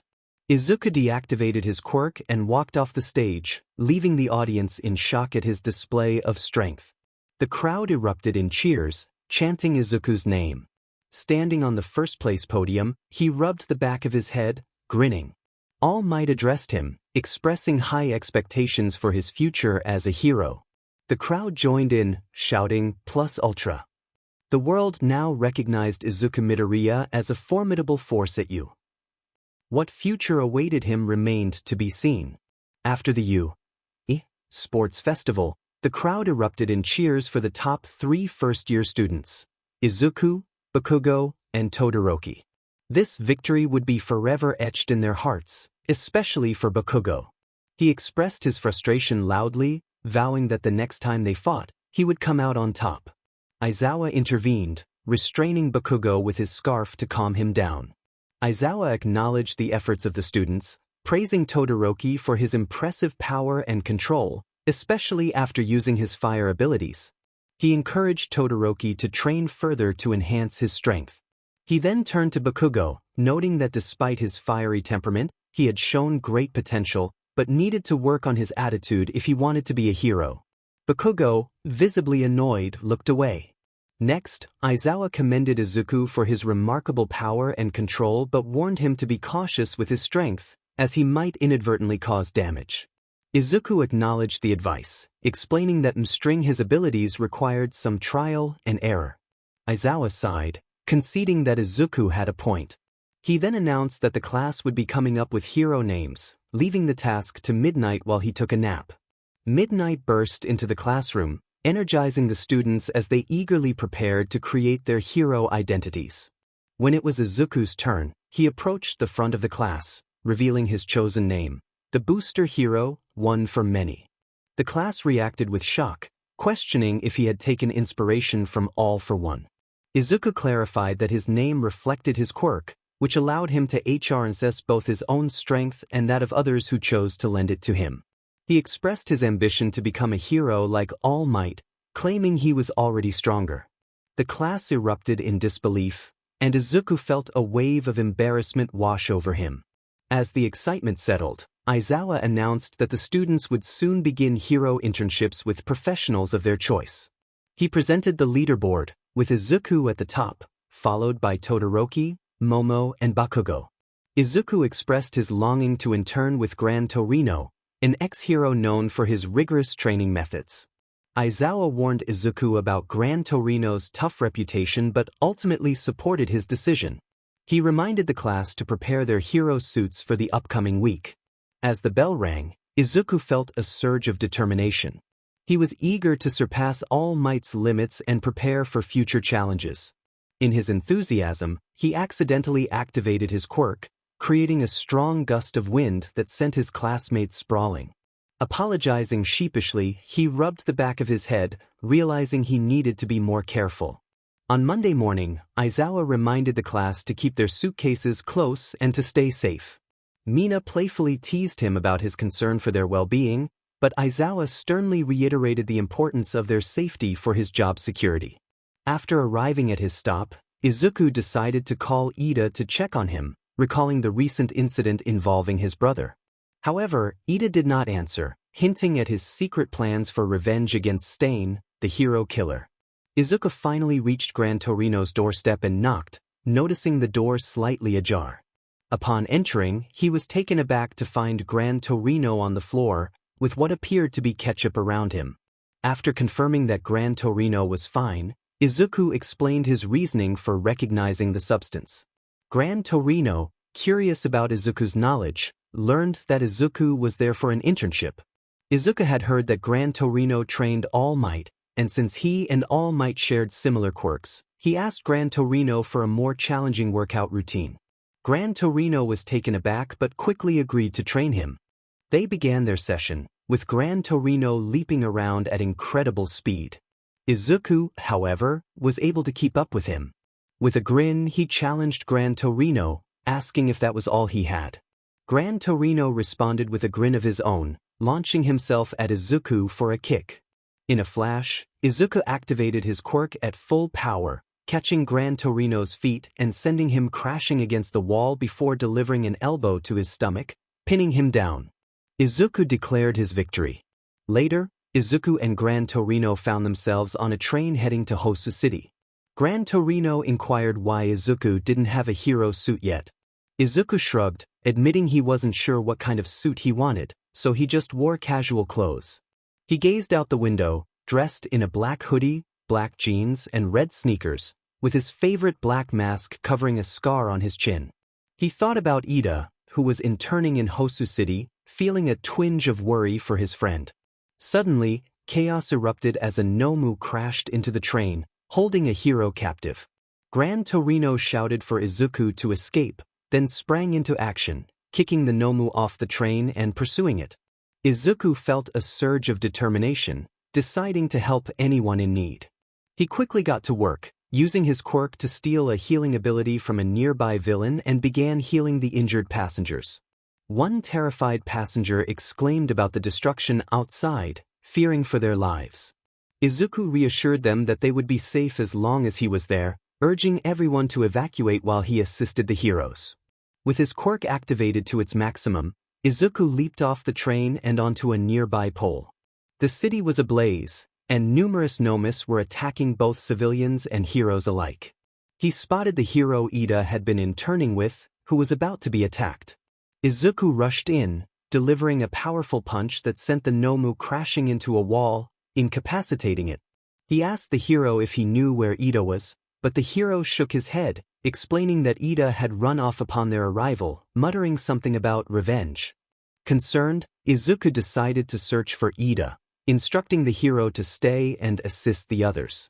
As Izuku leaped from building to building, he reflected on Ida's quest for revenge against 𝐼𝐮. He needed to find 𝐼𝐮 before he could locate Ida. Just then, he heard a scream and followed the sound, discovering a civilian under attack by a Nomu. The civilian, wielding a lightning quirk, attempted to defend himself but was thrown against the wall. Izuku rushed in at full speed, arriving just in time to prevent a fatal blow from the Nomu. He swiftly kicked the creature away, checking on the injured man. The civilian was in critical condition, covered in cuts and bruises, and even his healing quirk couldn't save him. Accepting his fate, the civilian urged Izuku to become a powerful hero and save as many people as possible before closing his eyes. Determined, Izuku decided to take the civilian's quirk before he passed away, vowing to use their combined powers to defeat the Nomu. He activated both his quirk and the civilian's, significantly boosting his abilities. With newfound strength, he summoned a massive bolt of electricity that surged toward the Nomu, disintegrating it. Amazed by his own power, Izuku felt invigorated and continued his search for Ida, only to find 𝐼𝐮 preparing to attack an Indian hero while Ida lay on the ground, unable to move. Izuku leaped into action, employing the unpredictable wall-jumping technique he learned from 𝐼𝐮𝐬𝐷. He struck the wall with such force that it created a crater. Realizing he needed to focus on what he could handle, he deactivated his lightning quirk and charged at 𝐼𝐮, ready for battle. As he approached 𝐼𝐮, Izuku jumped from wall to wall, landing in front of him just as 𝐼𝐮 drew his blade, aiming to slice him. Izuku leaped up, pulling back his arm and channeling his lightning quirk into it. A red lightning bolt shot from his fist, striking 𝐼𝐮 directly in the chest. Seizing the opportunity, Izuku quickly moved to get Ida and the Indian hero to safety, sending out his location for assistance. Curious, Izuku asked Ida what had happened. Ida, filled with shame, confessed that he had acted impulsively out of revenge and anger, neglecting to save the Indian hero or call for backup. He pleaded with Izuku not to get involved, fearing for his friend's safety. Izuku laughed at Ida's concerns, assuring him that he would always be there for him, no matter what. Just then, Ida shouted a warning as 𝐼𝐮 prepared to attack again. Izuku reacted swiftly, backflipping behind 𝐼𝐮 and delivering a powerful kick to his back. Izuku warned against being sneaky, then vanished from sight, reappearing in front of 𝐼𝐮. He swiftly grabbed 𝐼𝐮's arm and hurled him back into the alleyway. 𝐼𝐮 retaliated by drawing another blade, having previously broken one under Izuku's knee. The two charged at each other, with Izuku summoning another bolt of lightning. 𝐼𝐮 dodged by leaping onto the wall, but Izuku had anticipated this move. He flicked the air in front of him, sending a gust of wind that slammed 𝐼𝐮 against the wall further down the alley. Izuku then charged up a lightning-infused fist and struck the ground beside 𝐼𝐮. A man covered in hands, known as Shigaraki Tamura, observed the scene. He expressed confidence that soon, Hosu City would be his. 𝐼𝐮𝐬, a figure shrouded in purple mist, agreed. Shigaraki inquired about the whereabouts of the hero killer, 𝐼𝐮. 𝐼𝐮𝐬 sighed, explaining that 𝐼𝐮 was currently engaged in battle with a student named Ida Tenya, the younger brother of the pro-hero Ingenium. Shigaraki raised an eyebrow, hoping for 𝐼𝐮's defeat. 𝐼𝐮𝐬 warned against wishing that on a villain, as it might come true. He noted that the heroes were managing against the Nomus, but 𝐼𝐮 had yet to appear. Shigaraki expressed frustration at 𝐼𝐻's timing, scratching his neck, revealing scratch marks. 𝐼𝐮𝐬 suggested they retreat and consider an alternate plan. Shigaraki asked about Midoriya's presence, and 𝐼𝐮𝐬 shrugged, indicating that if he were there, he would certainly be trouble. They decided to head back, knowing they would encounter Izuku Midoriya again. Meanwhile, Todoroki heard his phone buzzing while watching his father, 𝐿𝐻𝐵HR, battle a Nomu. He checked his phone and saw Izuku's location. Initially confused, he quickly realized that Izuku might be in danger and took off running. 𝗟𝗏𝐻 shouted after him, questioning his decision to run away, but Todoroki ignored him, focused on reaching Izuku. He hoped Izuku would be alright. Izuku, feeling paralyzed by Stain's quirk, wondered how his opponent could match his speed and wound him. Stain acknowledged Izuku's potential, stating he could see a true hero in him, unlike the other so-called heroes. He offered Izuku a chance to escape once the paralysis wore off. Izuku, however, grinned defiantly and shot himself with lightning, breaking free. Smoke billowed from his right hand as he stood up, refusing to accept Stain's mercy. He declared he had people to save and a friend to scold, urging Stain to surrender peacefully. Stain laughed, questioning Izuku's seriousness. Izuku activated both of his quirks, preparing for a powerful move. He focused on the concept of sacrifice, pushing his abilities to new heights. As he reached 200% of his power, a thundercloud formed above him, unleashing a bolt of lightning that coursed through his body. Izuku screamed as the energy enveloped him, sparks flying in all directions. Stain, taken aback, asked how Izuku could not recognize his own quirk's transformation. Izuku explained that quirks could evolve unexpectedly, thanking Stain for helping him grow stronger.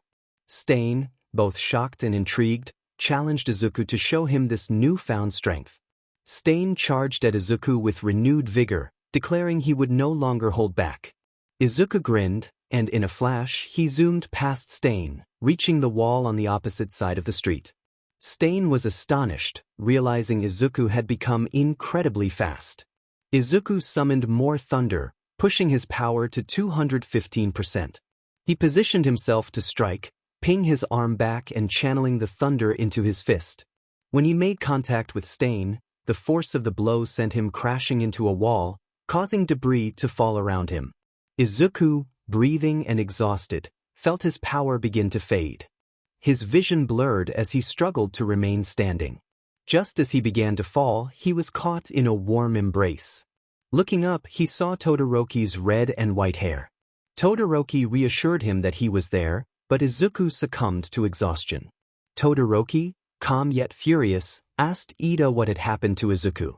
Ida explained that Stain had initially targeted another hero before engaging him. Izuku had intervened, using his lightning quirk and strength to defeat Stain, who was now buried under rubble. Ida expressed regret for not being able to help. Todoroki dismissed his apology and called 𝐿𝐴𝐷𝐴 to their location. When 𝐿𝐴𝐷𝐴 arrived, he was accompanied by Ida's intern, Izuku's intern, and another hero. Suddenly, the rubble shifted as Stain emerged, throwing knives toward Todoroki and Ida. Todoroki was grazed on the cheek but sustained no serious injury. He quickly froze the ground where Stain was about to land. Stain, weakened, uttered a message for Izuku before losing consciousness again. 𝐿𝐴𝐷𝐴, frustrated, questioned Stain's motives. Soon after, the police arrived to take Stain away in 𝐻𝐿𝐴𝐷𝐴, leaving the heroes to regroup. Shigaraki laughed, convinced that the hero killer was a fraud, claiming he could not have possibly killed real heroes. All for One, communicating via video chat, warned Shigaraki to remain vigilant, as Izuku Midoriya would pose a significant threat in the future. Shigaraki clenched his teeth in response. Shiragaki expressed his confidence in dealing with a certain young hero, vowing that the brat would face dire consequences for his previous escape. His laughter echoed ominously, leaving a sense of foreboding about the future of Izuku Midoriya. A police officer confronted Stain, questioning his motivations for targeting heroes. Stain, sitting in his chair, glared at the officer with a sinister grin. He turned the question back on the officer, challenging him about his own reasons for being a police officer. The officer responded that he did his job because it was his duty, but Stain dismissed him with disdain, expressing his contempt for those he deemed fake heroes. Stain's anger boiled over as he declared that he would take action against those who only sought fame and fortune, contrasting them with true heroes like All Might and Izuku Midoriya, who acted selflessly. The officer, frustrated, approached Stain and attempted to assert his authority, but Stain's fierce demeanor and overwhelming presence made the officer falter, causing him to retreat in fear. Meanwhile, Izuku found himself in a hospital room alongside Ida and Todoroki. As he slowly regained consciousness, he groaned and rubbed his eyes, greeted by the chuckles of his friends. They exchanged smiles, relieved to see each other safe. A detective entered the room, introducing himself as Kenji Tsuragami, the chief of the police force. He reprimanded the trio for using their quirks without permission and leaving their intern vulnerable. Todoroki defended their actions, arguing that they could not stand by while their friend was in danger. Tsuragami acknowledged their feelings but reiterated the importance of following the law regarding quirks.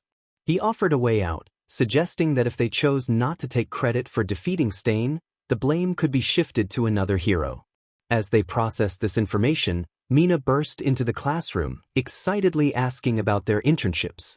The atmosphere shifted as classmates shared their experiences, with 𝐒𝐮𝐬 teasing 𝐒𝐵𝐵𝐸 about his hair. 𝐵𝐵𝐸's frustration escalated, leading to a small explosion, but he quickly regained his composure. Uraraka chimed in about her own fruitful internship, surprising everyone with her calm demeanor when interacting with 𝐵𝐵𝐸. Kaminari remarked on the challenges Izuku, Todoroki, and Iida had faced, while Kirishima praised Izuku for his bravery against 𝐼𝐶. Izuku acknowledged 𝐶 impact but clarified that he did not condone his methods, emphasizing the importance of true heroism.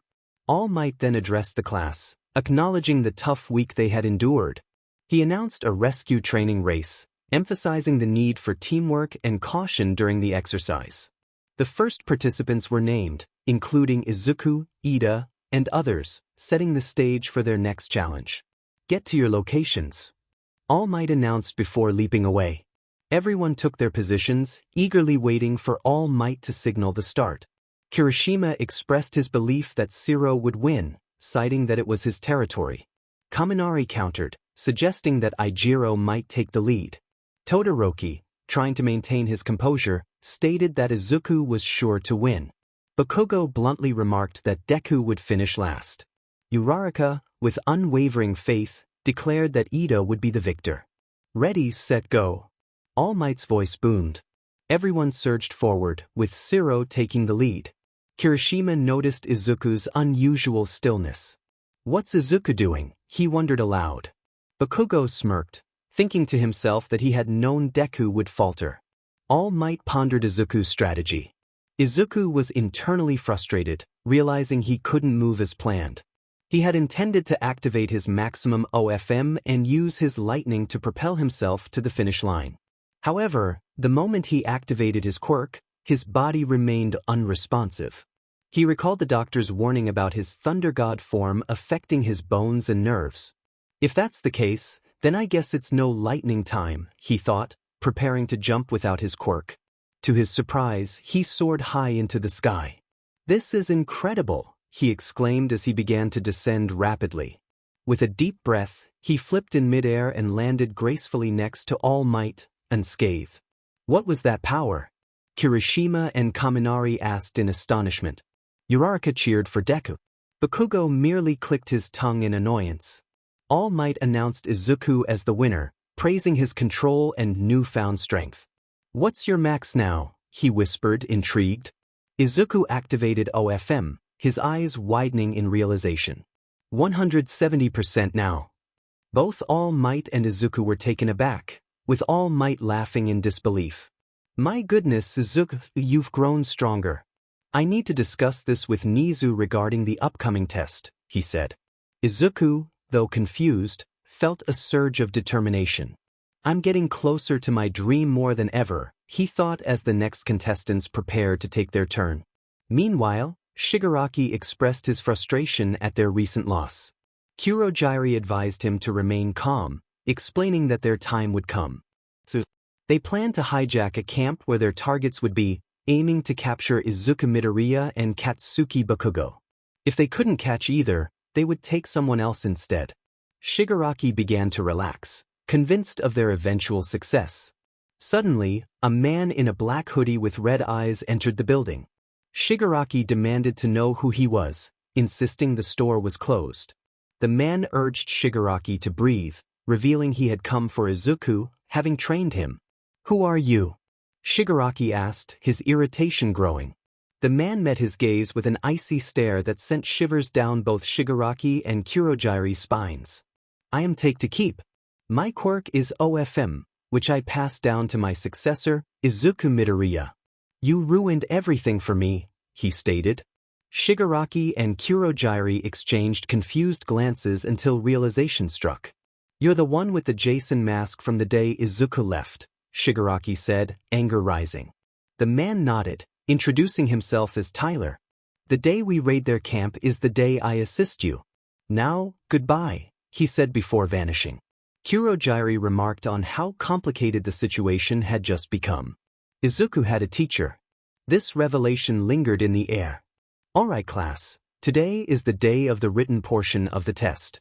Now everyone get to your seats and start your test, Aizawa instructed as he set a timer and settled into his sleeping bag, quickly dozing off. 2 hours later, the alarm clock blared. Aizawa slowly roused himself, instructing everyone to drop their pens and pencils. Get your costumes on and meet me outside, he said, pressing a button that released vaults from the ceiling. The students rushed to their vaults, quickly donning their suits before gathering outside, where Izuku showcased his new outfit. Izuku stepped out last, his suit taking longer to put on due to its complexity. Todoroki approached him, delivering a message from Stain that left Izuku puzzled. As he repeated the phrase, a sudden wave of memories surged through him, causing him to scream and clutch his head. Concerned, his classmates rushed to his side, unsure of what had just happened. Aizawa, observing the scene, questioned Todoroki about the message, but he too was left in the dark. As Izuku's screams subsided, he looked up, tears in his eyes, bewildered by the experience. His classmates echoed his confusion, all wanting answers. Izuku reassured them that he was fine, despite their skeptical looks. Aizawa then announced the day's activity, a 2-versus-1 battle where the heroes would take on pairs of students. He warned them that they would be facing experienced professionals, urging everyone to prepare seriously. Fast forward to the match featuring Izuku and 𝐒𝐵𝐻𝐸 against Aizawa, 𝐼𝐼𝐼𝐷, and 𝐶EMENTOS. Aizawa noted that 𝐒𝐵𝐻𝐸 and Izuku would need to collaborate to stand a chance. 𝐒𝐵𝐻𝐸, brimming with confidence, grinned, while Izuku shared a determined smile. As the match began, 𝐒𝐵𝐻𝐸 and Izuku shouted their readiness. Izuku quickly activated his quirk, disappearing before Aizawa could neutralize it. 𝐒𝐵𝐻𝐸, undeterred by the loss of his quirk, charged at Aizawa but was swiftly countered, sent crashing to the ground. Aizawa dismissed him with a simple remark, but was then unexpectedly struck against the wall, knocked out cold. 𝐒𝐵𝐻𝐸, furious, insisted he didn't need Izuku's help, while Izuku rolled his eyes and vanished again. 𝐶EMENTOS seized the opportunity to trap 𝐒𝐵𝐻𝐸 in cement, rendering him unconscious before searching for Izuku. Meanwhile, Izuku engaged 𝐼𝐼𝐼𝐷 in a fierce battle, dodging punches and retaliating with a powerful electric strike. As the fight escalated, 𝐼𝐼𝐼𝐷 challenged Izuku to show his true strength. Izuku leaped over 𝐼𝐼𝐼𝐷, delivering a kick that sent him staggering back. 𝐶EMENTOS intervened, declaring victory, but Izuku was undeterred. He activated his new power, the maximum booster grade, ×max, charging up with immense energy. With a fierce battle cry, he broke free from 𝐶EMENTOS's hold and launched a devastating punch at 𝐼𝐼𝐼𝐷, who was caught off guard by the sudden surge of power. 𝐼𝐼𝐼𝐷 was sent flying, landing ℏRD on the ground, blood trickling from his lip. As he lay there, he acknowledged Izuku's remarkable strength before losing consciousness. 𝐼𝐻𝐳 declared Izuku the winner, leaving the entire class in awe of his abilities.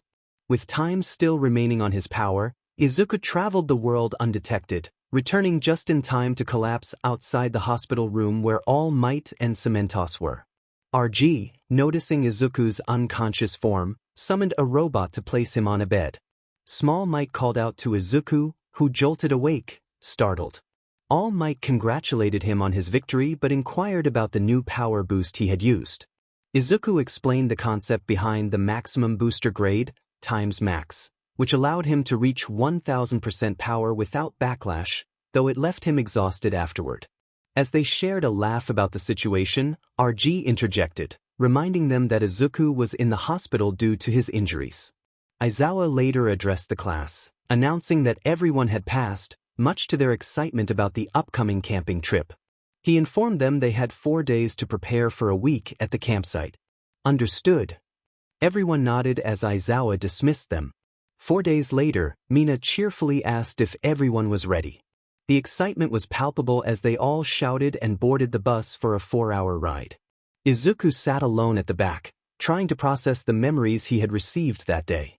He felt a sense of confusion, realizing that the life he thought he knew, up until the moment the League of Villains captured him, was a facade.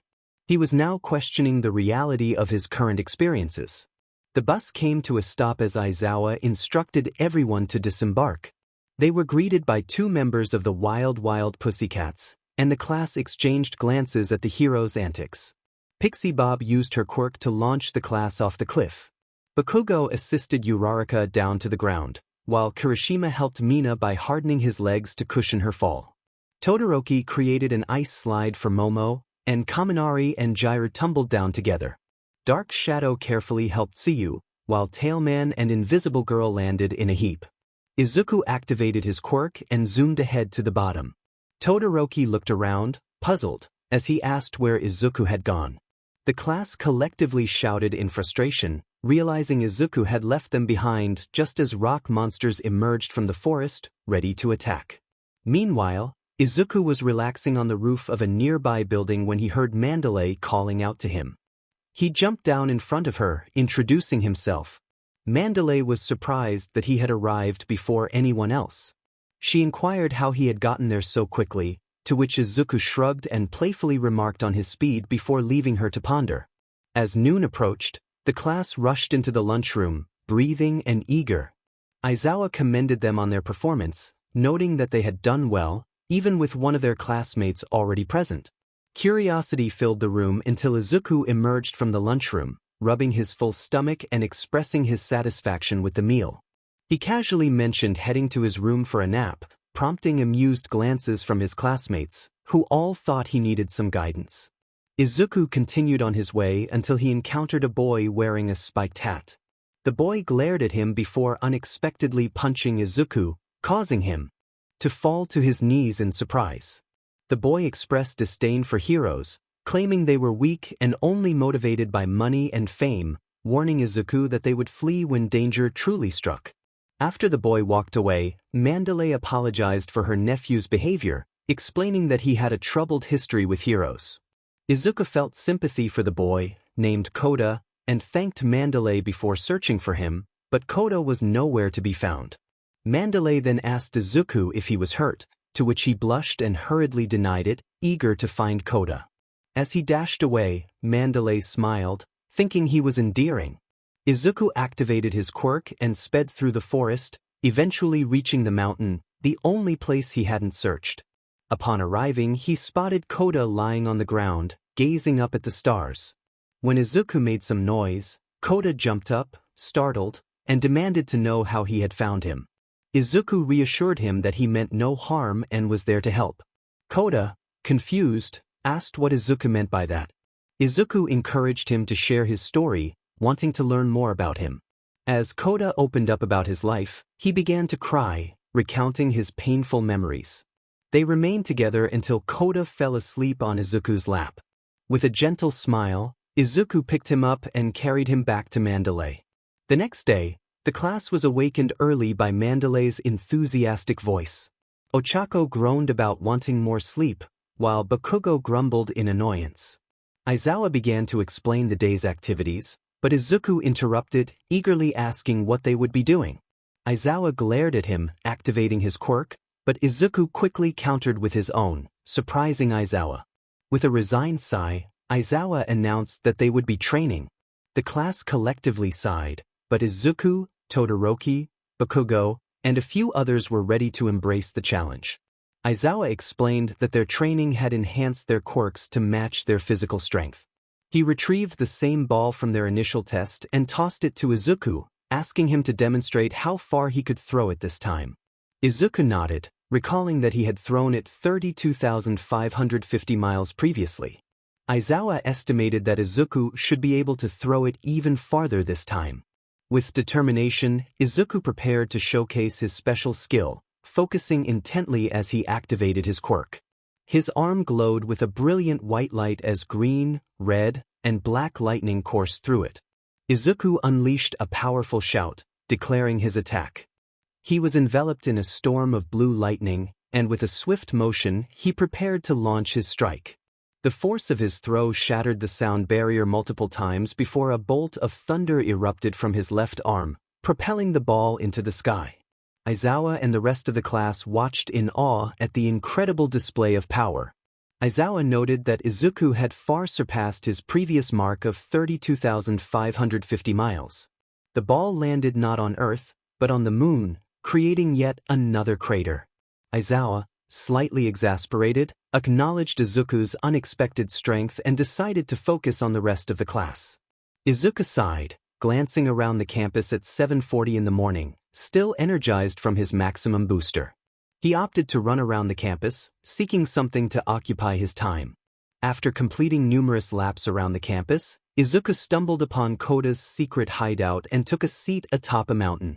He contemplated how to further enhance his abilities, feeling uncertain about the next steps.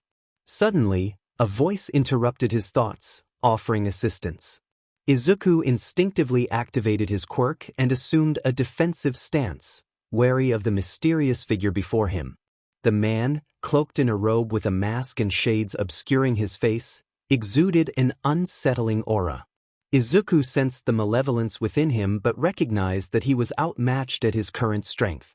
He considered activating his Thunder God mode, which would require sacrifices and a maximum booster upgrade, but he knew the risks involved. The man approached, prompting Izuku to strike first with a left hook.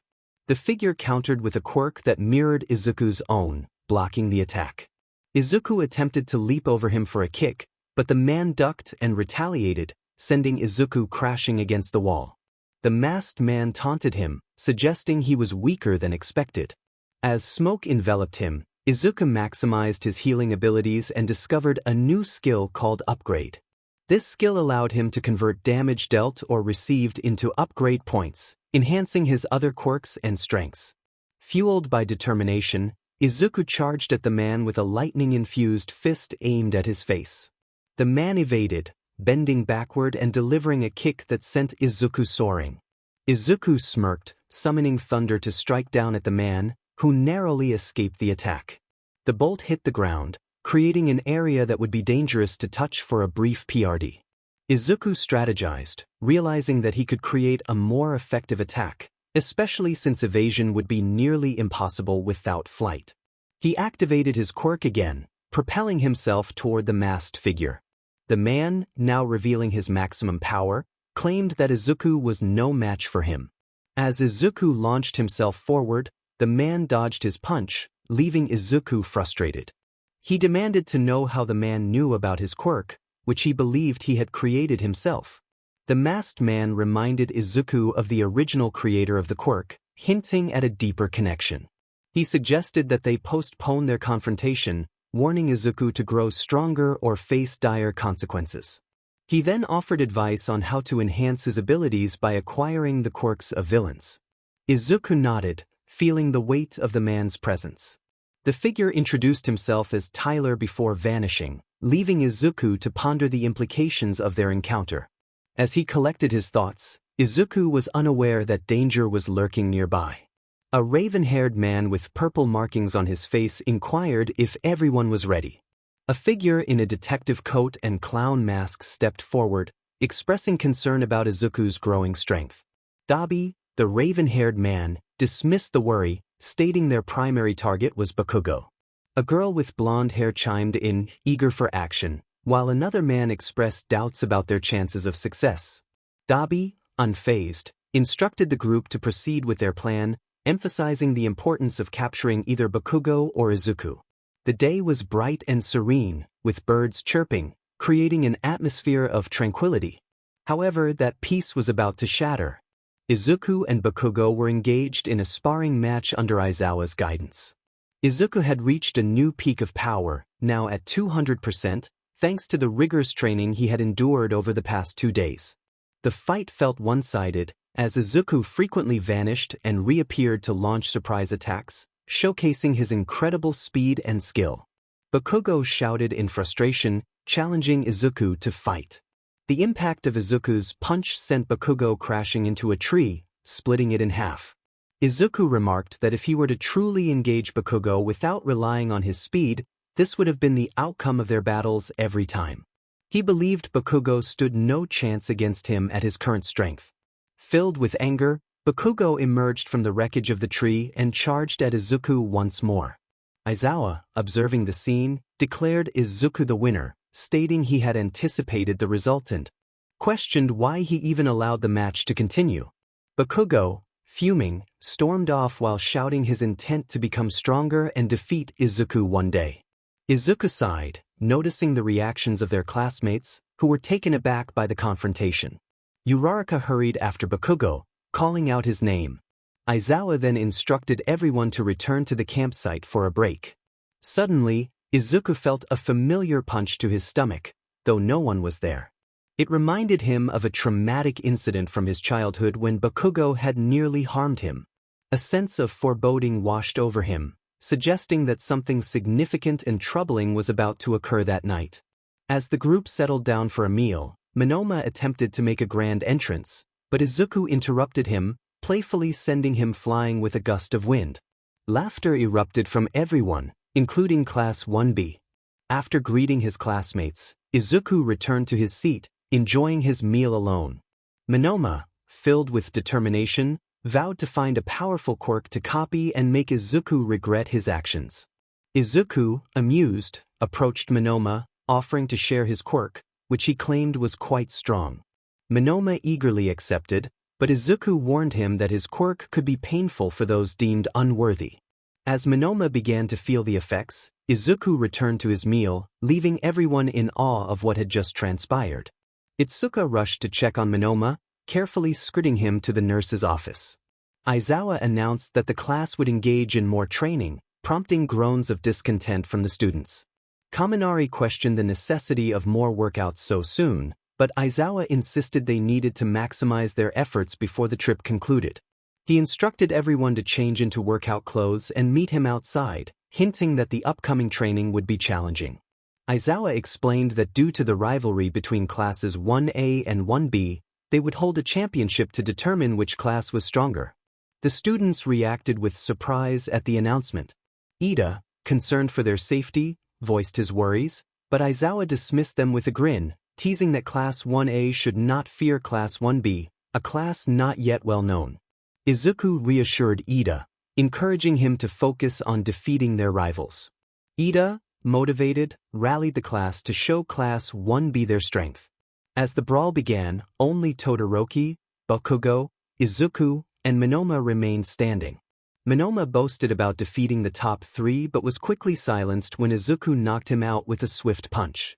Bakugo, eager for a fight, charged at Izuku, who found himself frozen to the ground by Todoroki's ice. However, Izuku, having copied Bakugo's quirk, flickered out of sight and struck Bakugo, using his newfound abilities to gain the upper hand. He then targeted Todoroki, employing both fire and ice to unleash a powerful attack that sent Bakugo crashing into a tree, leaving him unconscious. Todoroki stood in shock at Izuku's display of power. Just as Izuku prepared to charge at him, his combined ice and fire abilities dissipated unexpectedly. Frustrated, he turned to Aizawa, who had intervened, capturing him with his gear and leading him back to campus. As the others began to regain consciousness, Bakugo remained out cold. Aizawa calmly acknowledged the ominous presence they had all felt, and Izuku confirmed that there were at least 8 strong individuals nearby. They agreed it was crucial to alert everyone to stay vigilant. Aizawa called a meeting, including the support team. Mandalay expressed concern for Koda's whereabouts, prompting Izuku to spring into action. With determination, he raced toward Koda's secret hideout, hoping to find him safe and sound. The muscular blonde man with a robotic eye shouted at Koda, who towered in fear. The man then pulled back his arm, preparing to strike, but was suddenly kicked against the wall by a swift double kick to the face. Izuku backflipped and landed protectively in front of Kota, checking for any injuries. He asked if Kota was okay, and the boy nodded, but then a black blur knocked him out before Izuku could react. Quickly, Izuku caught Kota and carried him in his arms, activating his quirk at maximum power. He demanded to know who the attacker was and where he had gone.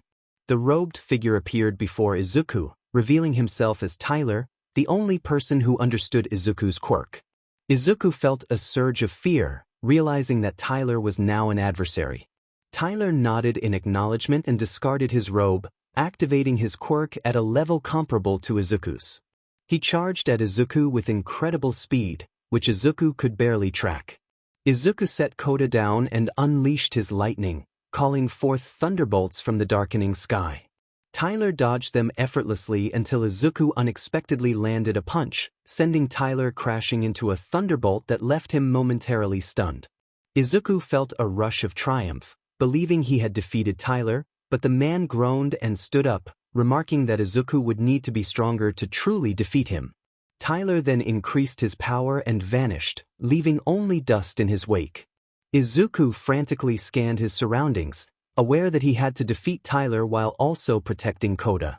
Remembering a backup skill for emergencies, he grinned and pushed his power to 300%, bracing for the incoming attack. Tyler, sensing the change, ramped up to 315% and charged at Izuku. Though Izuku managed to dodge, his counterattack barely grazed Tyler. Gritting his teeth, Izuku pushed his power to 340% and charged, landing a solid hit that sent Tyler flying deep into the mountain. With urgency, Izuku returned to 𝐻𝐻𝐬 and carried him back to camp, reflecting on how much 𝐻𝐻𝐬 had improved with his quirk. Meanwhile, Tyler emerged from the rubble, acknowledging 𝐻𝐻𝐬's growth with a sense of pride. Mina called out to Todoroki as he unleashed a massive glacier, trapping a villain resembling a ninja turtle and another man wielding a large magnet, leaving Ragdoll in a precarious state. Momo used her quirk to create ropes, binding the two villains, while Denki delivered a shock that rendered them unconscious without harming himself. 𝐾𝐞𝐭 complimented Denki on his effective use of his quirk, causing him to blush and stammer his gratitude. As the moment unfolded, Izuku arrived in a green blur, interrupting their celebration and inquiring about Mandalay and Aizawa. Blushing, Denki pointed into the woods, prompting Izuku to sprint in that direction. 𝐾𝐿 sighed and walked away, with Denki following closely behind. Suddenly, Mina shouted a warning as a surprise attack came their way. Denki leaped to shield 𝐾𝐿, while Kirishima quickly pulled Mina to safety. Tyler, now at maximum power, declared that they would all perish that day, activating his special skill, Berserker mode. He became enveloped in black and white lightning, his eyes turning completely white as his veins bulged. As Izuku ran with the unconscious 𝐻𝐻𝐬 on his back, he encountered 𝐶𝐻𝐬 and Ochako, who were under attack from a frenzied blonde girl wielding a knife.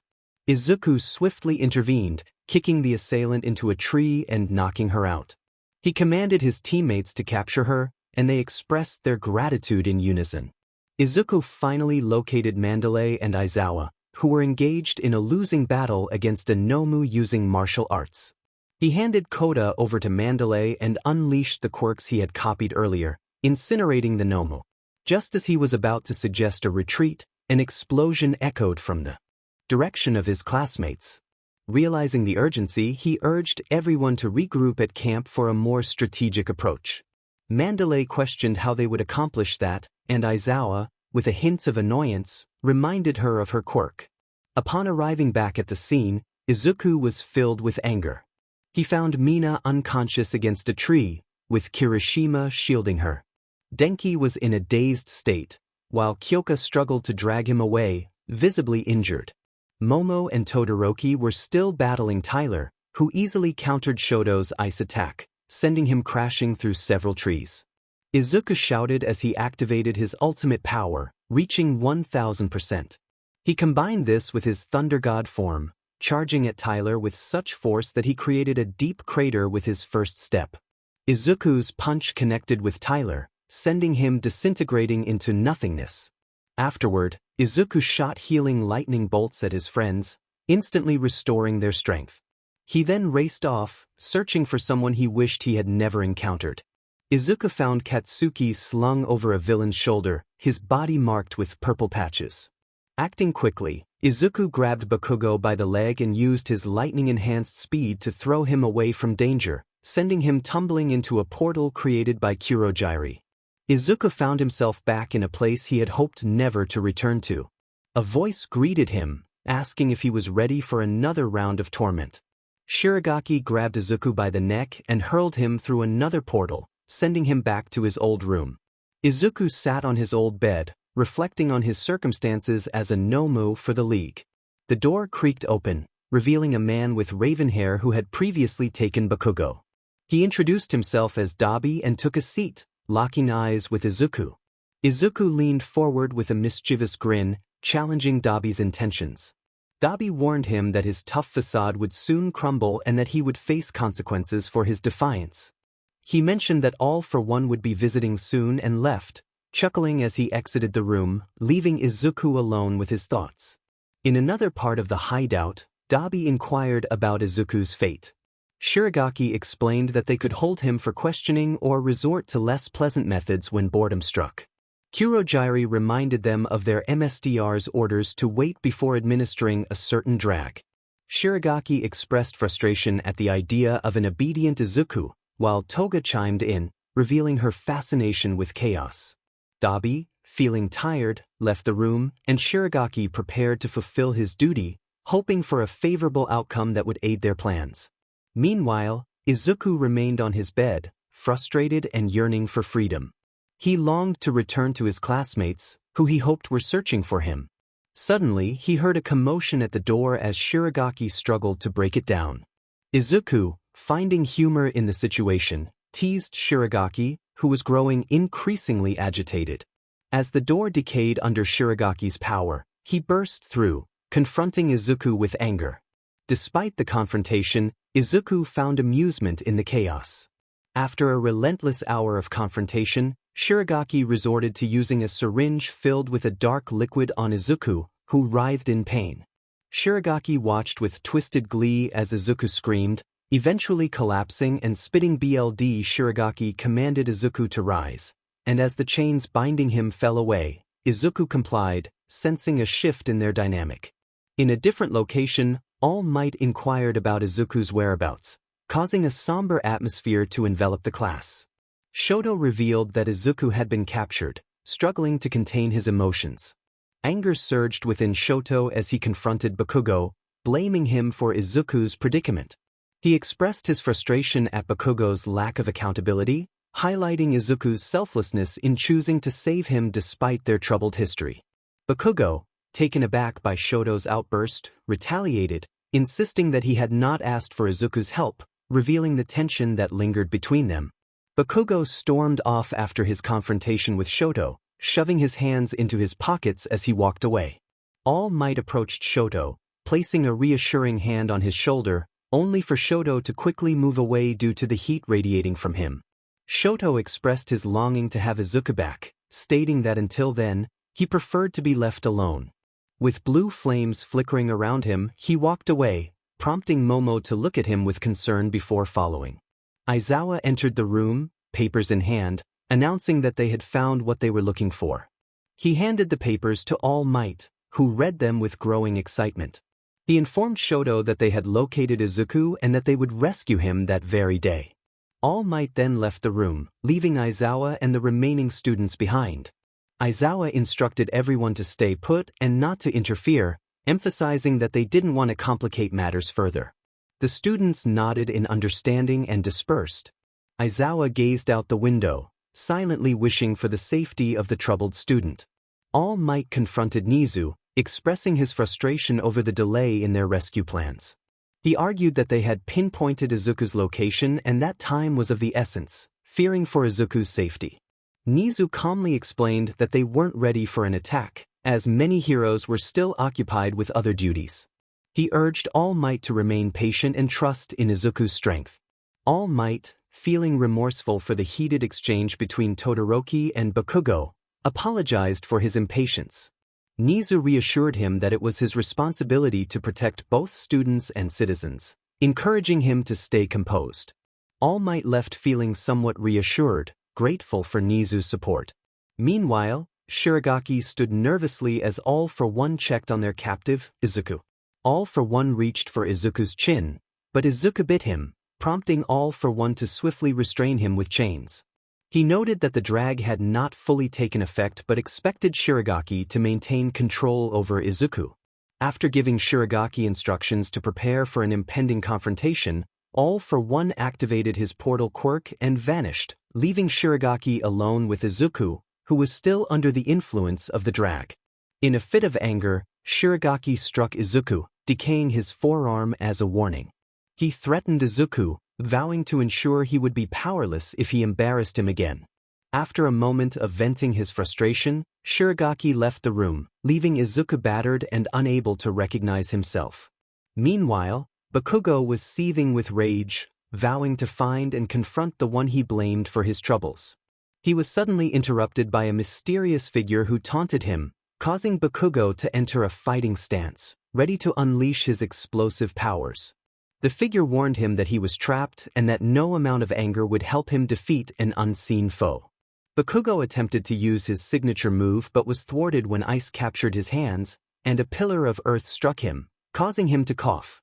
𝐼𝐴 appeared, brandishing a syringe, and injected Bakugo, who screamed in pain as his vision blurred and darkness enveloped him. 𝐼𝐴 declared Bakugo his successor, instructing him to prepare for the challenges ahead. 2 days later, Aizawa was frantic, demanding to know the whereabouts of Bakugo and Izuku. The tension in the room escalated as the students feared for their safety, sensing that something significant was about to unfold. Aizawa, transformed into his more powerful form, declared that it was time to take action. Aizawa nodded and glanced at the class one last time, his expression filled with frustration before he exited the room. Once he was gone, the students broke down in tears, overwhelmed by uncertainty and fear for their family's safety. 𝐒𝐮𝐬𝐽𝐻 stepped in, urging everyone to calm down, assuring them that today was the day they would bring the boys back. Just then, Bakugo burst into the room, his shirt torn, sweatpants ripped, and his face marked with scars. Uraraka rushed to him, tackling him to the ground, her eyes filled with worry as she bombarded him with questions about his well-being and whereabouts. Bakugo reassured her, urging everyone to stop crying and focus on bringing Izuku back. His unexpected calmness surprised the class, but they quickly rallied, cheering as they prepared to take action, ignoring 𝐒𝐮𝐬𝐻's attempts to regain control. 𝐒𝐮𝐬𝐻 questioned Bakugo's identity, but Bakugo, with a smirk, retaliated by pushing him back. He then found some rope in a closet, securing 𝐒𝐮𝐬𝐻 to the wall before turning off the lights and locking the door behind him as he joined his classmates. Meanwhile, 𝐼𝐴 inquired about the plan from 𝐒𝐮𝐩𝐸, the small animal hybrid who outlined a strategy involving a decoy. 𝐼𝐴, 𝐾𝐮𝐲, and 𝗟𝗏𝐻 were to infiltrate the villain's lair, while the others would ensure civilian safety and search for useful information. The atmosphere was charged with determination as they prepared for the mission. 𝐼𝐴 silently vowed to come for his students as he leaped from building to building, followed by his allies. In the villain's lair, 𝗟𝗶𝐻 asked about Shiragaki's whereabouts, learning that he was attending to Izuku. Just then, a knock on the door interrupted the conversation, followed by a voice announcing a pizza delivery. Spinner approached the door, but 𝗟𝗏𝐽 shouted a warning too late. 𝐼𝐴 burst through, incapacitating Spinner with a swift move. 𝐾𝐮𝐲 quickly captured the remaining villains, and panic ensued as 𝗟𝗶𝐻 called for 𝗟𝗏𝐽 to escape. However, before 𝗟𝗏𝐽 could activate his quirk, he was knocked out by 𝗟𝗏𝐻. 𝐼𝐴 demanded to know where Izuku was, his usual smile replaced by a serious demeanor. Suddenly, the back door exploded, revealing Shiragaki, who taunted them with Izuku's fate. Izuku, under Shiragaki's control, broke free from his restraints, causing chaos as he punched the air. 𝐼𝐴 called out to Izuku, urging him to resist, but Izuku, gripped by confusion, cried out for help as he dropped to his knees.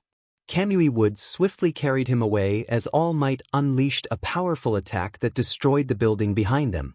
As the dust settled, Kirishima expressed shock at the explosion, while Uraraka pointed out Izuku being rescued. Bakugo, his eyes gleaming with determination, declared he would return before sprinting off, driven by 𝐼𝐴's voice urging him to confront Izuku. 𝐾𝐮𝐲 instructed a police officer to ensure Izuku's safety and find a way to reverse the effects on him. However, the officers suddenly collapsed, leaving Izuku in shock. Bakugo appeared, grabbing Izuku and throwing him to the ground. An explosion erupted, but Izuku dodged and countered with a kick that sent Bakugo sprawling. As Izuku struggled with his own pain, he urged Bakugo to focus on the greater threat of All for One. Bakugo, fueled by resentment, charged at Izuku, determined to prove himself. Izuku, shocked by Bakugo's intensity, explained his bond with All Might, emphasizing their connection. Bakugo scoffed, unleashing his explosions as he attacked. Izuku ducked and retaliated, using his full power to strike Bakugo, sending him crashing against a van. As Izuku prepared to shock Bakugo with lightning, a dark feeling surged within him. He was interrupted by All Might's declaration that All for One's reign of terror would end that day, as he charged at the villain, ready for the ultimate confrontation. Izuku Midoriya felt the presence of All for One behind him and turned to see the villain fading in front of Bakugo, who was nodding and grinning.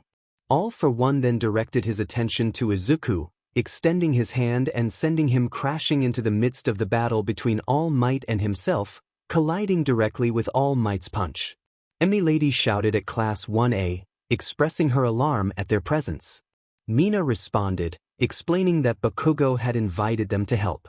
𝐒𝐮𝐬𝐷, wide-eyed, insisted they leave, warning them that All for One was fighting All Might and that they could be in grave danger. Uraraka, confused, wondered where Bakugo had gone, while Iida urged her to move along with the others. All Might, concerned, called out to Izuku, questioning his well-being. All for One introduced himself, declaring himself All Might's enemy and presenting Izuku with a choice: to fight alongside him or with the weakling that was All Might. Izuku exchanged glances with both figures before focusing on the ground, gathering his strength and powering up his One for All to its maximum. He declared that All for One's reign of evil was over and vanished, creating a shockwave that struck All for One in the stomach, sending him upward. Izuku reappeared behind All for One, executing a roundhouse kick that propelled the villain toward All Might, who prepared to strike. All for One swiftly caught All Might's fist and spun in the air, attempting to throw him at Izuku, who caught All Might and gently set him down. Breathing heavily, Izuku acknowledged the challenge, while All Might confirmed the urgency of their situation. Izuku activated his lightning quirk, feeling energized and ready to fight. The battle had shifted dramatically since All for One's arrival, as a red-headed reporter commented on the unfolding events from a helicopter hovering safely above. She noted the unexpected appearance of a green streak, which was not All Might, and speculated on the identity of this new ally. All for One boomed, asserting his superiority as Izuku knelt, and All Might lay against a crumbled wall. Izuku, undeterred, grinned and revealed he still had more power to unleash. He activated his ultimate form, declaring Thunder God mode, and unleashed a barrage of powerful lightning strikes against All for One. However, this immense power came at a cost, reducing the duration of his boost. Izuku informed All Might that they needed to make the most of this opportunity, but All for One dismissed him, emerging from the smoke and delivering a powerful blow that sent Izuku crashing through several buildings.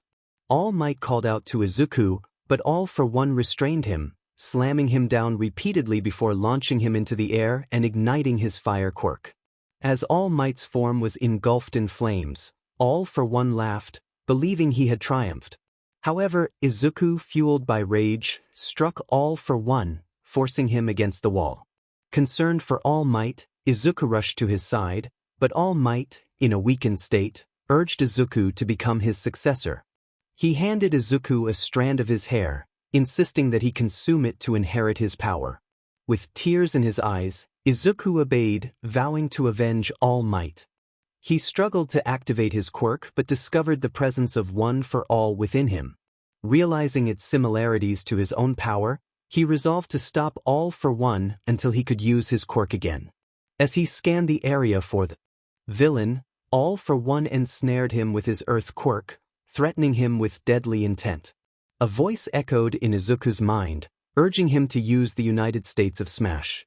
Izuku looked up and smiled, ready for the challenge.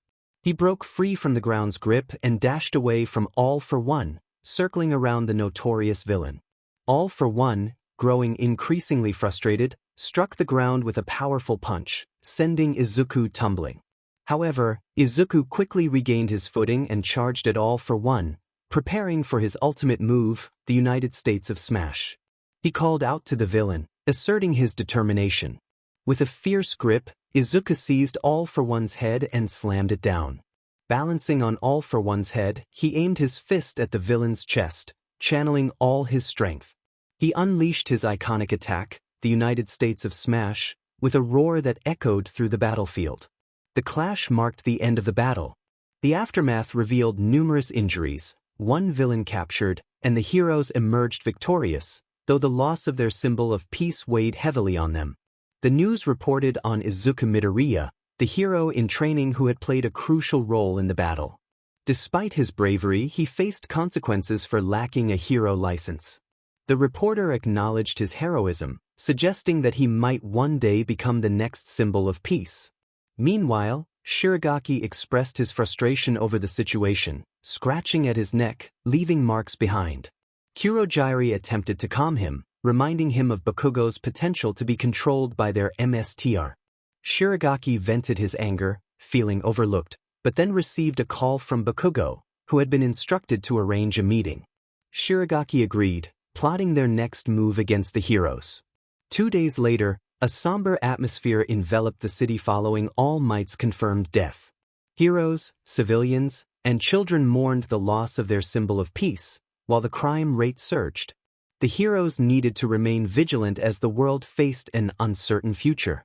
An elderly man addressed the gathered crowd, honoring All Might's legacy and urging everyone to carry the fire he had ignited within them. As the ceremony concluded, dark clouds gathered, and rain began to fall. While others left the cemetery, Izuku remained, reflecting on his feelings of inadequacy. He vowed to become the symbol of peace, promising to master All Might's quirk and make him proud. Todoroki called out to Izuku, concerned about him catching a cold. He tossed an umbrella to Izuku, who gratefully accepted it. As they walked together, Todoroki asked if Izuku was okay. Izuku admitted he was struggling but assured Todoroki he would be fine soon. They headed to class, united in their determination. Meanwhile, Ochako approached Bakugo, seeking answers about his earlier deception. Bakugo, irritated, denied lying and lashed out in frustration. Aizawa intervened, demanding to know who had informed Bakugo. As tensions escalated, Bakugo's anger peaked, leading to a sudden explosion that left him momentarily incapacitated. When he regained his composure, he revealed that 𝐼 was still a threat, vowing to take down Izuku first. Aizawa instructed Izuku to search for Bakugo, emphasizing the urgency of the situation. Despite Izuku's protests, Aizawa insisted he must bring Bakugo back, as 𝐼 was specifically targeting him. The weight of the task ahead settled heavily on Izuku, marking a turning point in their journey as he faced the reality of being expelled from the prestigious hero school due to the chaos unleashed by Bakugo and 𝐼. What would he do now that he no longer had a home or school? Izuku Midoriya found himself standing in the remnants of his past life, the weight of uncertainty pressing down on him. He had lost everything he once knew, and the world around him felt both vast and empty. Determined to forge a new path, he reflected on the challenges ahead. He had faced formidable foes before, but this time, the battle was within himself. The memories of his friends and the lessons they had shared fueled his resolve. As he wandered through the desolate streets, he felt a flicker of hope. He would not let despair consume him. Instead, he would rise stronger, channeling his pain into a driving force for change. With each step, he envisioned a future where he could reclaim his purpose. The journey would be long and fraught with obstacles, but he was ready to confront whatever lay ahead. Izuku knew that he was not alone. The bonds he had formed would guide him, and he would honor their memory by becoming the hero he always aspired to be. In this new chapter of his life, he would embrace the challenges, ready to face them head-on. The story was far from over. It was merely the beginning of a new adventure.